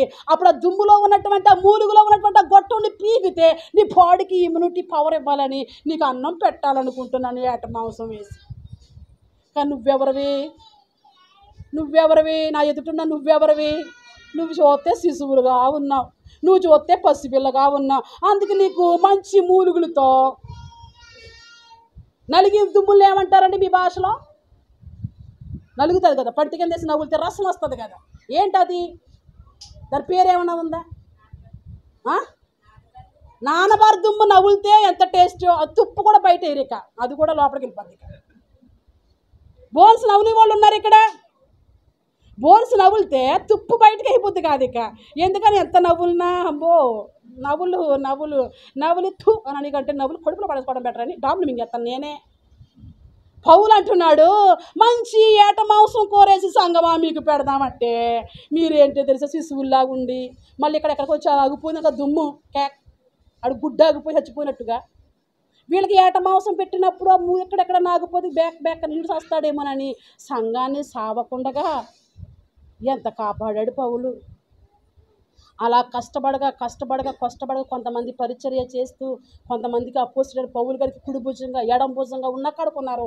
కొంతమంది పని పాటు లేకుండా ఆ ఇంటికి పోయి ఊసులాడేవాళ్ళు కూడా. నీవు ఏ కోవకు చెందావు? ఆత్మ సంబంధమైన మనుషులతో నేను నీతో మాట్లాడలేకపోతున్నాను. నువ్వు శరీర సంబంధివి అంటున్నాడు. నువ్వు శరీర సంబంధివేనా, ఆత్మ సంబంధ వాక్యాన్ని వింటున్నా? నువ్వు తీర్మానం చేసుకో. తర్వాత ఇంకేమంటుందో చూడండి. మీతో మాట్లాడవలసి వచ్చాను, అప్పట్లో మీకు బలము చాలకపోయినందున పాలతోనే మిమ్మల్ని పెంచాను కానీ అన్నంతో మిమ్మల్ని పెంచలేకపోయాను. మీరేం కాను శరీర సంబంధులై ఉండుట వలన ఇప్పుడును పాలు తాగే వాళ్ళందరూ ఎవరంట? పాలు తాగేవాళ్ళు శరీర సంబంధులు అంట. శరీర సంబంధాలకి ఏమొచ్చేస్తున్నాయంట? బలహీనత అంటే ఏంటి? బలహీనత అంటే ఏమొచ్చేసింది? శరీర సంబంధికి రోగం. ఇదిగో నొప్పి, అదిగో నొప్పి, ఇక్కడది, ఎక్కడది, ఇక్కడిది. నువ్వు శరీర సంబంధం బిడ్డా. నువ్వు ఆత్మ సంబంధం అయితే వాటిని జయించే శక్తిని సాక్షాత్తు దేవుడినే ఇస్తాడు. హల్లెలూయా. మీరు సంఘం నువ్వు బలహీనమైపోవడానికి, తరచు నీకు రోగం రావడానికి, తరచు నీకు జబ్బు రావడానికి నువ్వు శరీర సంబంధమైన మనిషివి. మీలో అసూయయు కలహమును ఉండగా, ఎందుకంట దేన్ని బట్టి శరీర సంబంధం అని చెప్తున్నాడు? అసూయ. అమ్మా సంగమా, సంఘస్థులారా, నీలో అసూయ ఉందా? నువ్వు శరీర సంబంధివి. ఇంకేముందంట? కలహం ఉందా? నీలో కలహం ఉందా? కలహం నీలో ఉంటే నువ్వు శరీర సంబంధివి. మనుష్య రీతిగా నడుచుకున్న వారు కారా ఒకడు. ఇదిగో చూడండి, మీకు ఎందుకు అసూయ వచ్చేస్తుంది? ఈనాడు క్రైస్తవులే అసూయ. క్రైస్తవులకి అసూయ కాదు, క్రైస్తవులు చేసే పనుల మీద అసూయ. హల్లెలూయా. బైబిల్ ఒకడు చెప్తుంది, వీళ్ళు ఇంకోటి చేస్తారు. వాక్యం అంటుంది కదా, ఇలా నిలబడి స్పీచ్ ఇవ్వాలన్నా పరిశుద్ధుడై ఉండాలట. ఏ పరిశుద్ధుడు? అంతకు ముందు వాడు పాపిష్టి పనులు చేసేవాడై ఉండకూడదంట. సంఘంలోకి రావచ్చు, హలో, సంఘంలోకి రావచ్చు, కానీ స్టేజీ మీద మాత్రం నిలబడడానికి అధికారం ఇవ్వలేదు వాడికి. భార్య లేకుండా సేవ చేస్తే మంచిదే అని చెప్తున్నాడు. అంటే భార్య కూడా ఉండనవసరం ఉంటే మళ్ళీ ఎక్కడ అపవిత్రుడు అవుతాడని భార్య లేకుండా సేవ చేసినా మంచిదే అని చెప్తున్నాడు. అంటే వాక్యం ఎంత పరిశుద్ధతను చెప్తుందో అక్కడ, అది చెప్తున్నాను నేను. తర్వాత భార్య వ్యవస్థ, ఎందుకు భార్య లేకపోతే పాపిష్టి కార్యాలు చేస్తాడేమో, తప్పిదంలో పడిపోతారేమో, పాపిష్టి మనుషులుగా పాడైపోతారేమోనని వివాహాన్ని ఘనముగా ఎంచింది కూడా ఆయనే. వివాహం అంటే ఒకలా అనేకులా? ఆ వివాహంలో కూడా ఏకపత్ని పురుషుడు, ఏకపత్ని భార్య. ఆ భార్య అపవిత్రురాలుగా ఉండకూడదు. ఆ భార్య అపవిత్రురాలుగా ఉంటే ఆ సేవకుడు పాపిష్టుడైపోతాడు. వాక్యం లేవియా కాండంలోకి వెళ్ళండి. దేవుడు మాట్లాడుతున్నాడు. నువ్వు అపశుద్ధువా? ఎవరు నువ్వు? ఎంతమంది భర్తలు నీతో? నువ్వు సంఘంలో సభ్యురాలుగా ఉండి దేవుని పాదాలు పట్టుకో. ఎవరో దేవుని మాట్లాడుతున్నారని బయలుదేరుతున్నారు చాలామంది. వీళ్ళ గురించి ఆలోచన చేస్తే వీళ్ళకేంటి? అప్పటికే ముందు భర్త ఉంటాడు. ముందు భర్తను విడిచిపెట్టేసి కొన్నాళ్ళు ఇంట్లో ఉండి అప్పటి వరకు ఇష్టానుసారంగా తిరిగి ఇంకొక భార్యను చేసుకుంటుంది. అట్లా చేసుకుంటే వాక్యం వాళ్ళకి ఏమని పేరు పెట్టింది? వాక్యం వాళ్ళకి? వ్యభిచారి. మరి దేవుడు వాళ్ళతో మాట్లాడతాడా? నువ్వు దేవుని సంఘంలోకి వస్తావు, నీ కొరకు ఆయన చనిపోయాడు కాబట్టి, నీ పాపాల కొరకు ఒప్పుకుంటున్నావు కాబట్టి అంతవరకు ఆయన బిడ్డగా ఉండడానికి ఓకే. ఆయనతో సాంగత్యమే చేసేస్తావా? ఈనాడు చాలామంది దేవుడు మాట్లాడుతున్నాడు అని చెప్పి, దేవుని మాట్లాడే వ్యక్తి ఎలాంటిది? ఒక భర్తను విడిచిపెట్టి మరొక భర్తతో సంబంధం కలిగింది. మరి ఆమె భర్త ఎట్లాంటి వాడు? అతగాడు కూడా భార్యని విడిచిపెట్టిన భార్యని చేసుకునేవాడు. వీళ్ళ సంభాషణలోకి, వీళ్ళ మధ్యలోకి దేవుడు వస్తాడా? రాడు. మరి వీళ్ళు ఎవరి పేరెత్తుతున్నారు? కొన్ని మార్లు వివాహమే చేసుకోకుండా బోధ చేయంటుంది. వివాహం చేసుకోకుండా నువ్వు వివాహం నీకు అవసరమైతే, అంత పరిశుద్ధంగా అంత నీతిగా నువ్వు ఉండకపోతే యోగ్యురాలను నువ్వు చేసుకొని బైబిల్ సెలవిస్తుంది. ఈ మాటలన్నీ ఏమయ్యాయి? మరి ఇప్పుడు ఎవరిని ద్వేషించాలి? దేవుణ్ణి నమ్ముకున్న వాళ్ళు, అక్రమంలో నడుతున్న వాళ్ళకి బుద్ధి చెప్పాలా? నువ్వు మంచి పని చేస్తున్నావు, దేవుడే నీతో మాట్లాడుతున్నాడు అనాలా? దేవుడు నీతో ఏం చూసి మాట్లాడతాడు? నీ క్వాలిటీస్ ఏంటి, నీ లక్షణాలు ఏంటి, అవి చూసుకోవట్లేదు. ఇక్కడ కూడా వీళ్ళకి భేదం వచ్చింది. నేనంటే ఏంటి, నా మాట ఎందుకేనో సంఘంలో, నువ్వంటే ఏంటి, నువ్వెవడవు అసలు, నేనంటే ఏంటి, నేనెవడని అనుకుంటే అప్పుడు పౌలు ఎంటర్ అయ్యాడు అక్కడికి. హలో, అపోల్లో ఎవడు అసలు పౌలుగా ఉన్న నేనెవడిని? నేను కష్టపడుతున్నాను, నాలో పాలిభాగస్తుడు అపోల్లో, నీరు పెట్టేవాడు దేవుడు. స్తోత్రం. సంఘమేమో వ్యవసాయమును దేవుని గృహమై ఉన్నది అంటున్నాడు పౌలు. వాడెవడు వీడెవడు భేదం లేదు ఇక్కడ. స్తోత్రం. ఒకడు నేను గొప్ప, ఒకడు మరొకడు గొప్ప, ఒకడు నేను గొప్ప. మీ అందరికంటే నేను గొప్పోడు ఎవ్వడూ లేడు. స్తోత్రం. మనందరికంటే గొప్పోడు సాక్షాత్తు దేవుడు మాత్రమే. దేవుని దయతో మాత్రమే ఇట్లా బ్రతుకుతున్న వారము, కానీ మనలో ఎవరు గొప్పవాళ్ళు లేరు. అందుకనే మనకు పేరు పెట్టాను నేను, పెద్ద పాస్టర్ గారు అంటే ఆయనే. హల్లెలూయా. ఇక్కడ వాక్యం అంటుంది కదా, చూడండి, సంఘంలో శరీరానుసారులకి ఆత్మానుసారులకి గొడవ వచ్చింది. సంఘంలో బలిసిన వాళ్ళకి బక్క సిక్కిన వాళ్ళకి గొడవ వచ్చింది. అప్పుడు వీళ్ళు మాట్లాడుతున్నారు చూడండి. ఒకడు అంటున్నాడు నేను పౌలు వాడును, మరొకడేమో నేను అపోల్లో వాడును అంటున్నాడు. అని చెప్పినప్పుడు ఏమో పౌలు గురించి అపోల్లో గురించి మాట్లాడుతుంటే ఏ సంబంధమైన మనుషులంట? ప్రకృతి బయట. నువ్వు బయట వాడివి, లోన వాడివి కాదు. లోపలికి వచ్చి నువ్వేం మాటలు మాట్లాడుతున్నావు? నేనంటే ఏంటనుకుంటున్నావు? నేనంటే ఎవరు? లోన లేదు ఇది. నేను నేను అనే అహము, నేను ఫలానా వాడిని అని తోకలు పెట్టుకుంటున్నారు చాలామంది. ఏం తోకలు?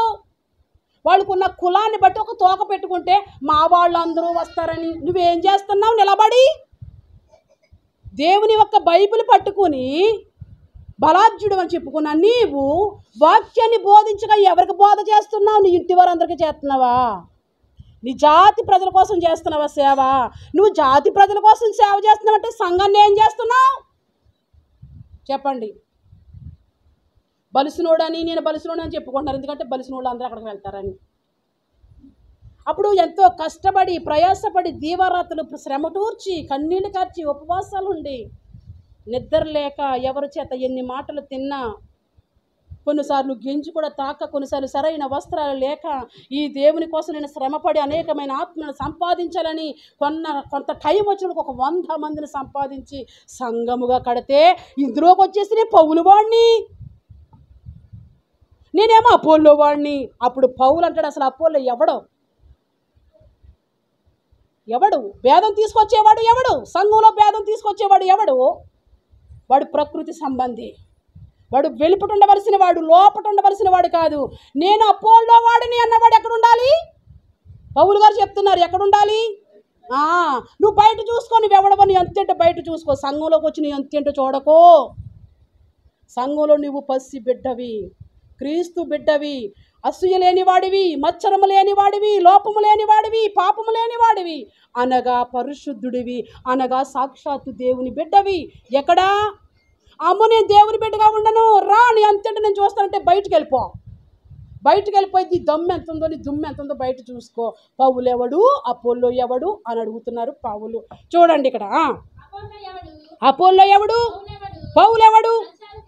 పరిచారకులే కదా వాళ్ళు. ఎందుకు గొప్పని చెప్పుకుంటున్నారు? ఎందుకు వాళ్ళు పేరు చెప్పుకుంటున్నారు? పేరు చెప్పుకుని ఎందుకు సంఘాలు చీల్చేస్తున్నారు? తోడేళ్ళులా ఉన్నారు కొందరు మాటుగాండ్రులు, సంఘాన్ని పాడు చేసే మాటుగాండ్రులు, సంఘాన్ని రెండుగా చీల్చే మాటుగాండ్రులు ఎలా ఉన్నారు? తోడేళ్ళలా ఉన్నారు. తోడేళ్ళలాగా ఉన్న వాళ్ళు గొర్రెలు చర్మం వేసుకుని సంఘాల్లోకి ఎంటర్ అయిపోతున్నారు. సంఘాల్లోకి వచ్చేసి నీవు నేను ఒకటేనా, మన ఇద్దరిది ఒకటే, ఏంటి నీది పలానా, నాది పలాననే అని సంఘాన్ని ఏం చేస్తున్నారు? పాడు చేస్తున్నారు. అపోస్తుడైన పౌలు అంటాడు, అరే బాబు మీరు వేరైపోకండి రా బాబు, నా దేవుడు మిమ్మల్ని అందరినీ పుటం వేస్తాడు, కంగారు పడక, వెయిట్ చేయి, నీ అంతేంటో ఆ పుటంలో తెలుస్తుంది. ఎవరంతూ నీ అంతేంటో చూడతారా? చూడండి, ఒక్కొక్కరికి ప్రభు అనుగ్రహించు ప్రకారము విశ్వాసం ఉంచుతిరి. నేనేమో నాటాను, అపోల్లో నీళ్ళు పోసాడు. వృద్ధిలోకి వచ్చేది ఎవరు? వృద్ధి, అభివృద్ధి, ఆశీర్వాదం, స్వస్థత, శాశ్వత జీవము, ఇవన్నీ ఎవరివి? పౌలువి కాదు, అపోల్లివి కూడా కాదు. మంత్రాలు తంత్రాలు చేయడానికి దేవుడు. హల్లెలూయా. దేవుడు వాడబడితేనే వాడు ఎవరిని వాడుకుంటాడో వాళ్ళని వాడుకుంటాడు. ఈనాడు దేవుడి ద్వారా వాడబడే వాళ్ళు లేరు. దురాత్మల చేత వాడబడే వాళ్ళు చాలామంది ఎక్కువగా కనిపిస్తున్నారు. కాబట్టి రుద్దు కలగ చేయు దేవుల్లోనే కానీ నాటువాడులోనైనను నీరు పోస్తున్న వాడులోనైనను ఏమీ లేదు. నాటుపాడును నీళ్లు పోయేవాడును ఒక్కటే. ప్రతివాడు తాను చేసిన కష్టము కొలది దేని బట్టి జీతం? అమ్మా, అగ్ని లాంటి మాటలు చెప్పేటప్పుడు జీతం పుచ్చుకునే రోజు వస్తుంది. బండను బద్దలు కొట్టే సుత్తి లాంటి మాటలు చెప్పేటప్పుడు జీతం పుచ్చుకునే రోజు. హల్లెలూయా. బొజ్జగించి వాడు ఏ జీతం తీసుకుంటాడో మరి. సంఘాన్ని లాలీపప్పలా నోట్లో పెట్టి ఏడవకొని లాలీపప్ ఇచ్చేసి, లాలీపప్ తెలుసా మీకు? పిల్లలు ఎడుతుంటే అదే తీసుకుంటావు, తేప పట్టేసినా అదే ఇస్తావు, ఆమ్రం పట్టేసినా అదే ఇస్తావు, వాడి కడకి ఎన్ని హాస్పిటల్కి తీసుకెళ్ళి ఆక్సిజన్ పెట్టినా అదే ఇస్తావు. అది మానవు. ఏంటి? లాలీపప్పు. ఎంతటిదమ్మా చెప్పండి మరి సంగమా, వాక్యమే. ఎంత లాలీపప్ ఇస్తావు? ఆడు ఎడుతున్నాడు, పెద్ద కాస్ట్లీది ఏమి ఇవ్వవు, అది రూపాయో 10 రూపాయో. అది వెంటనే వాడు నోట్లో పెట్టుకుంటాడు ఇలా సొల్లుకి అర్చుకుంటూ. సంఘం ఇలా ఉంది ఇప్పుడు. సంఘం నోట్లో లాలీపప్ పెట్టేస్తున్నారండి. జీతం ఇచ్చుకునే రోజు వస్తుంది. లాలీపప్ పెట్టినోడు కాదు, లాలీపప్ పెట్టినోడు లాలీపప్ జీతమే వస్తుంది. లాలీపప్పు కాకుండా అగ్ని లాంటి మాటలు, సుత్తి లాంటి మాటలు, జీవము కలిగిన మాటలు చెప్పేవాడు జీతం పట్టుకున్నప్పుడు ఎన్ని టన్నులు ఇస్తాడో. స్తోత్రం. ఎన్ని టన్నులు తీసుకుని పరవశించిపోవాలో. స్తోత్రం. ఈ లోకంలో పరవశించడమే, పరలోకంలోని కూడా పరవశించడమే మన బ్రతుకులు. స్తోత్రం. అత్యల్పులమైన మనకిచ్చినటువంటి భాగ్యాన్ని బట్టి దేవునికే స్తోత్రం. హల్లెలూయా. మనకి జీతం ఇచ్చేవాడు దేవుడు. ఎవరు ఎంత పని చేస్తున్నారో, ఎవరు ఎంత కష్టపడుతున్నారో, ఎవరు అగ్ని లాంటి మాటలు చెప్తున్నారో, ఎవరు సుత్తి లాంటి మాటలు చెప్తున్నారో, అమూల్యమైన జీతాన్ని దేవుడు ఇస్తాడు అన్నాడు. ఇప్పుడు చదువు మళ్ళీ. ప్రతివాడు దాన్ని చేసిన కష్టము కొలది జీతము పుచ్చుకును. మేము దేవుని జత పని వారమై ఉన్నాము. మీరు దేవుని బిడ్డలారా, సంగమా, మేమేమో దేవునితో జత పనివారం. దేవుడు సేవకుడు ఒకటని చెప్తాను నేను ఎప్పుడు. సేవకుడి భారము దేవుని భారము ఒకటై ఉండాలి. దేవుని భారము సేవకుడి భారము ఒకటై ఉండాలి. దేవుడు ఒకటి చెప్తుంటే సేవకుడు ఒకటి చెప్తుంటే నో పని అవ్వదు అక్కడ. దేవుడికి వేరైపోతున్నాడు ఈ సేవకుడు. పౌలు అంటున్నాడు కదా, మేము దేవుని జత పనివారమై ఉన్నాం. ఒక ఎద్దు సేవకుడు అయితే మరొక ఎద్దు దేవుడు. ఈ ఎద్దు కలిపి ఏం లాగాలి? ఈ బండిని లాగాలి. ఏ బండిని? సంఘం అనే బండిని. ఈనాడు దేవుని పక్కన పెట్టేసి లాలీపప్పు పెట్టుకుంటున్నారు పక్కన. ఆ లాలీపప్పు ప్లేస్లో స్వస్థత కానివ్వండి, దేవుని మాట లేదు. ఇక నీకు పిల్లలు కావాలా? బెండకాయ. నీకు పిల్లలు కావాలా? నీకు దొండకాయ. నీకేమైనా అది వచ్చేసిందా? నీకు అది ఒక చిప్పు. నీకేమైనా ఇది వచ్చిందా? ఇది తెచ్చుకో. వాక్యాన్ని ఇవ్వు. ఏమివ్వు? బండ లాంటి వాక్యాన్ని ఇవ్వు. అగ్ని సుత్తి లాంటి వాక్యాన్ని ఇవ్వు. అగ్ని లాంటి వాక్యాన్ని ఇవ్వు. వాళ్ళు బల మండుతూ సువర్ణం వల్ల మారిపోతారు ఆయనకి లాగా. స్తోత్రం. వీళ్ళు అలా కావట్లేదు. పక్కన సేవకుడు పక్కన కోటి 4-5 రకాలు వేసేసుకుంటాడు. ఓ పక్క సేవకుడు పక్క పొలం ఏమో మరి, ఓ పక్క సేవకుడు పక్క బలం ఏమో మరి, ఓ పక్క సేవకుడు పక్క ఆస్తిపాస్తులు ఏమో మరి. ఎవరికి కావాలి ఆస్తిపాస్తులు? నాకు బోల్డ్ ఆస్తిపాస్తులు ఎందుకు ఉపయోగపడట్లే. రాజమండ్రి సైడ్ పోతే అటు ఉన్నాయి లంకల పొలాలు, ఇల్లులు, దేనికి ఉపయోగపడట్లే. ఇలా అయినాపురం సైడ్ పోతే అక్కడ ఉన్న ఇల్లులు, అది ఉపయోగపడట్లే. ఇలా ఇక్కడి నుంచి అగ్రహారం వెళ్తే అక్కడ కూడా ఉంది ఆస్తిపాస్తులు, అది కూడా ఉపయోగపడట్లే. ఆస్తిపాస్తులు పక్కన వేసుకుని అన్నాళ్ళు సేవ చేస్తావు, మరి ఉపయోగపడేది ఎవరంటే? హల్లెలూయా. ఉపయోగపడేలా చేసేది ఎవరంటే? అవన్నీ పెంటలా ఉన్నాయి. నేను చెప్పేది వాస్తవం. ఇల్లు పెంటగా మారింది. పక్క హౌస్ పెద్ద ఇల్లు, పొలం పెంటగా మారింది. రాజమండ్రి వెళ్తే అక్కడ కూడా ఇల్లు ఉంది, అది కూడా పెంటగానే మారింది. అక్కడ లంక ఉంది చెప్పుకోవడానికి, అది కూడా పెంటగానే మారింది. ఈరోజు ఆని ముఖ్యంగా ఉన్నది ఎవరు? ఈయన మాత్రమే. హల్లెలూయా. ఓ సేవకుడి పక్కన ఏం పెట్టుకుందాం? తోక. రేపు రాబోయే రోజు తోకలు కట్ చేస్తాడు. అపోల్లో ఎవడు? పౌలు ఎవడు? అసలు వాడెవడు? వీడెవడు? ఆ సంఘాన్ని పాడు చేస్తున్నాడు ఎవడు?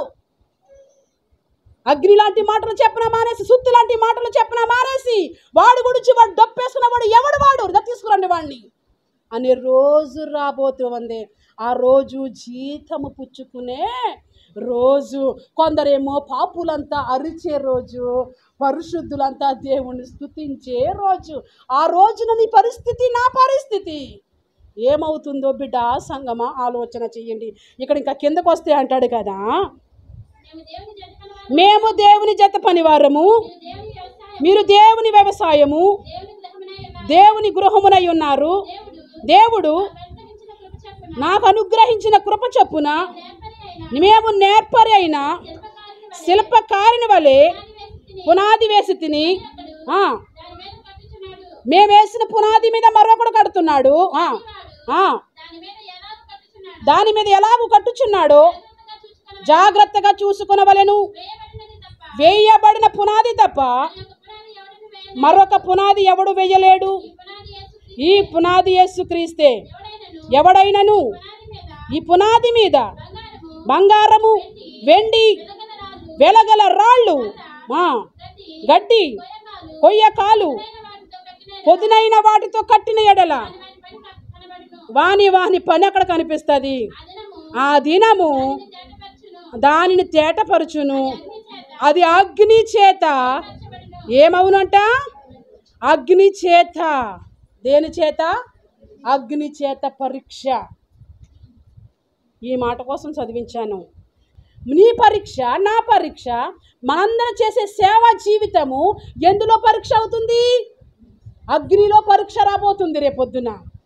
రేపు జరగబోయే రోజు అగ్నిలో పరీక్ష పెట్టేటప్పుడు ఎలా ఉంటుందో. అగ్నిలోకి వెళ్ళిపోయిందనుకో, అగ్నిలో వేసినప్పుడు కాలిపోవాలా? అగ్నిలో తిరగాలా? అగ్నిలో వేసేటప్పుడు దేవుడు మనందరిని తీసుకెళ్ళి అగ్నిలో వేస్తాడు. ఎందులో వేస్తాడు? అప్పుడు అగ్నిలో నువ్వు తిరగాలా? అగ్నిలో నువ్వు కాలిపోవాలా? చెప్పండి. అగ్నిలో వేసేటప్పుడు పట్టుకుని అగ్నిలో వేసేటోళ్ళు మాడి మస్ అయిపోయి ప్లాట్ అయిపోయి చచ్చిపోయారని బైబిల్ చెప్తుంది కదా. అగ్నిలో తిరిగిన వాళ్ళు ఎలాగున్నారు? వాళ్ళు ఏ పరీక్ష వచ్చింది? ఎవరికి పరీక్ష వచ్చింది?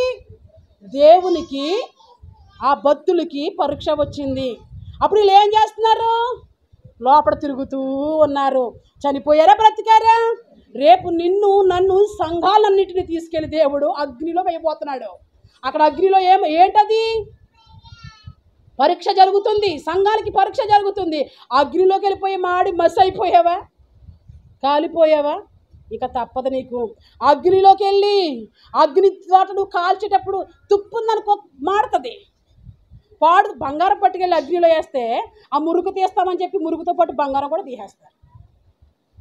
మురుగుతో పాటు మరి మీ మనసుని తీసుకెళ్ళి అగ్నిలో వేస్తే ఇక్కడ డ్యామేజ్ అయిందనుకో ఇది కాలిపోద్ది, ఇక్కడ డ్యామేజ్ అయిందనుకో ఇది కాలిపోద్ది, ఇది డ్యామేజ్ అయిందనుకో ఇది కాలిపోద్ది. దేనికి? శిరస్సు నుండి పాదం వరకు దేనికి డ్యామేజ్ లేదనుకో ఈ ఎత్తి అగ్నిలో ఎలాగుంటుంది? నువ్వు నన్ను ఏం చేయలేవు. స్తోత్రం. అగ్ని లాంటి మహాశ్రమలు ఎన్ని వచ్చినప్పటికీ నువ్వు నన్ను కాల్చడం దగ్గర తుప్పు లేదే, నువ్వు నన్ను కాల్చడం దగ్గర ఏమి చెత్త ఏమీ లేదే. చెత్త కానీ అగ్నిలోకి వెళ్ళిందా? చెత్తకి అగ్నికి చాలా ఇష్టం. చెత్త దగ్గరికి తీసుకెళ్ళి అలా ఒక నిప్పేయండి, వెంటనే ఏమొచ్చేస్తుంది? టప్పు టప్పు టప్పు టప్పుమని అట్టుకుపోతుంది. మరి బండలు అట్టుకెళ్ళి వేయండి, అంత స్పీడ్గా కాలుతాయా? కాలవు కదా. నువ్వు అగ్నిలోకి వెళ్ళబోతున్నావు. అగ్ని లాంటి పరీక్ష నీకు రాబోతూ ఉంది. అగ్నిలోకి వెళ్ళిన తర్వాత సాక్షాత్తు దేవుడే నీ పనుని గురించి, నీ విలువ, నీ ఘనత, నువ్వెంత ప్రయాసపడ్డావో, దేవుని కోసం ఎంతగా జీవించావో అగ్ని ఏరే పొద్దున్న పరీక్షకు కారణమవుతుంది. దేవుని బిడ్డ, నువ్వు ఉత్తముడని రుచి చూసావు, దేవుడు దయాళుడని రుచి చూసావు. రుచి చూసి దేవుని దగ్గరికి వచ్చిన నీకు, నాకు, మనందరికీ అగ్ని లాంటి పరీక్ష జరగబోతుంది. అగ్నిలో నువ్వు నిలబడతావా? అగ్నిలో నువ్వు కాలకుండా షడ్రక్, మేషక్, అబేద్నెగోలాగా నువ్వు తిరగలుగుతావా? దానియేలు వలె ఆ మంటలో నువ్వు ఉండగలుగుతావా? ఉంటావో లేదో నువ్వే తీర్పు తీర్చుకో.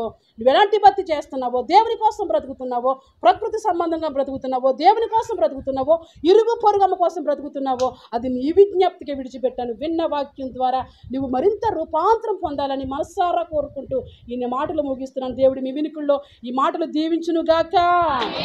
ఆమేన్.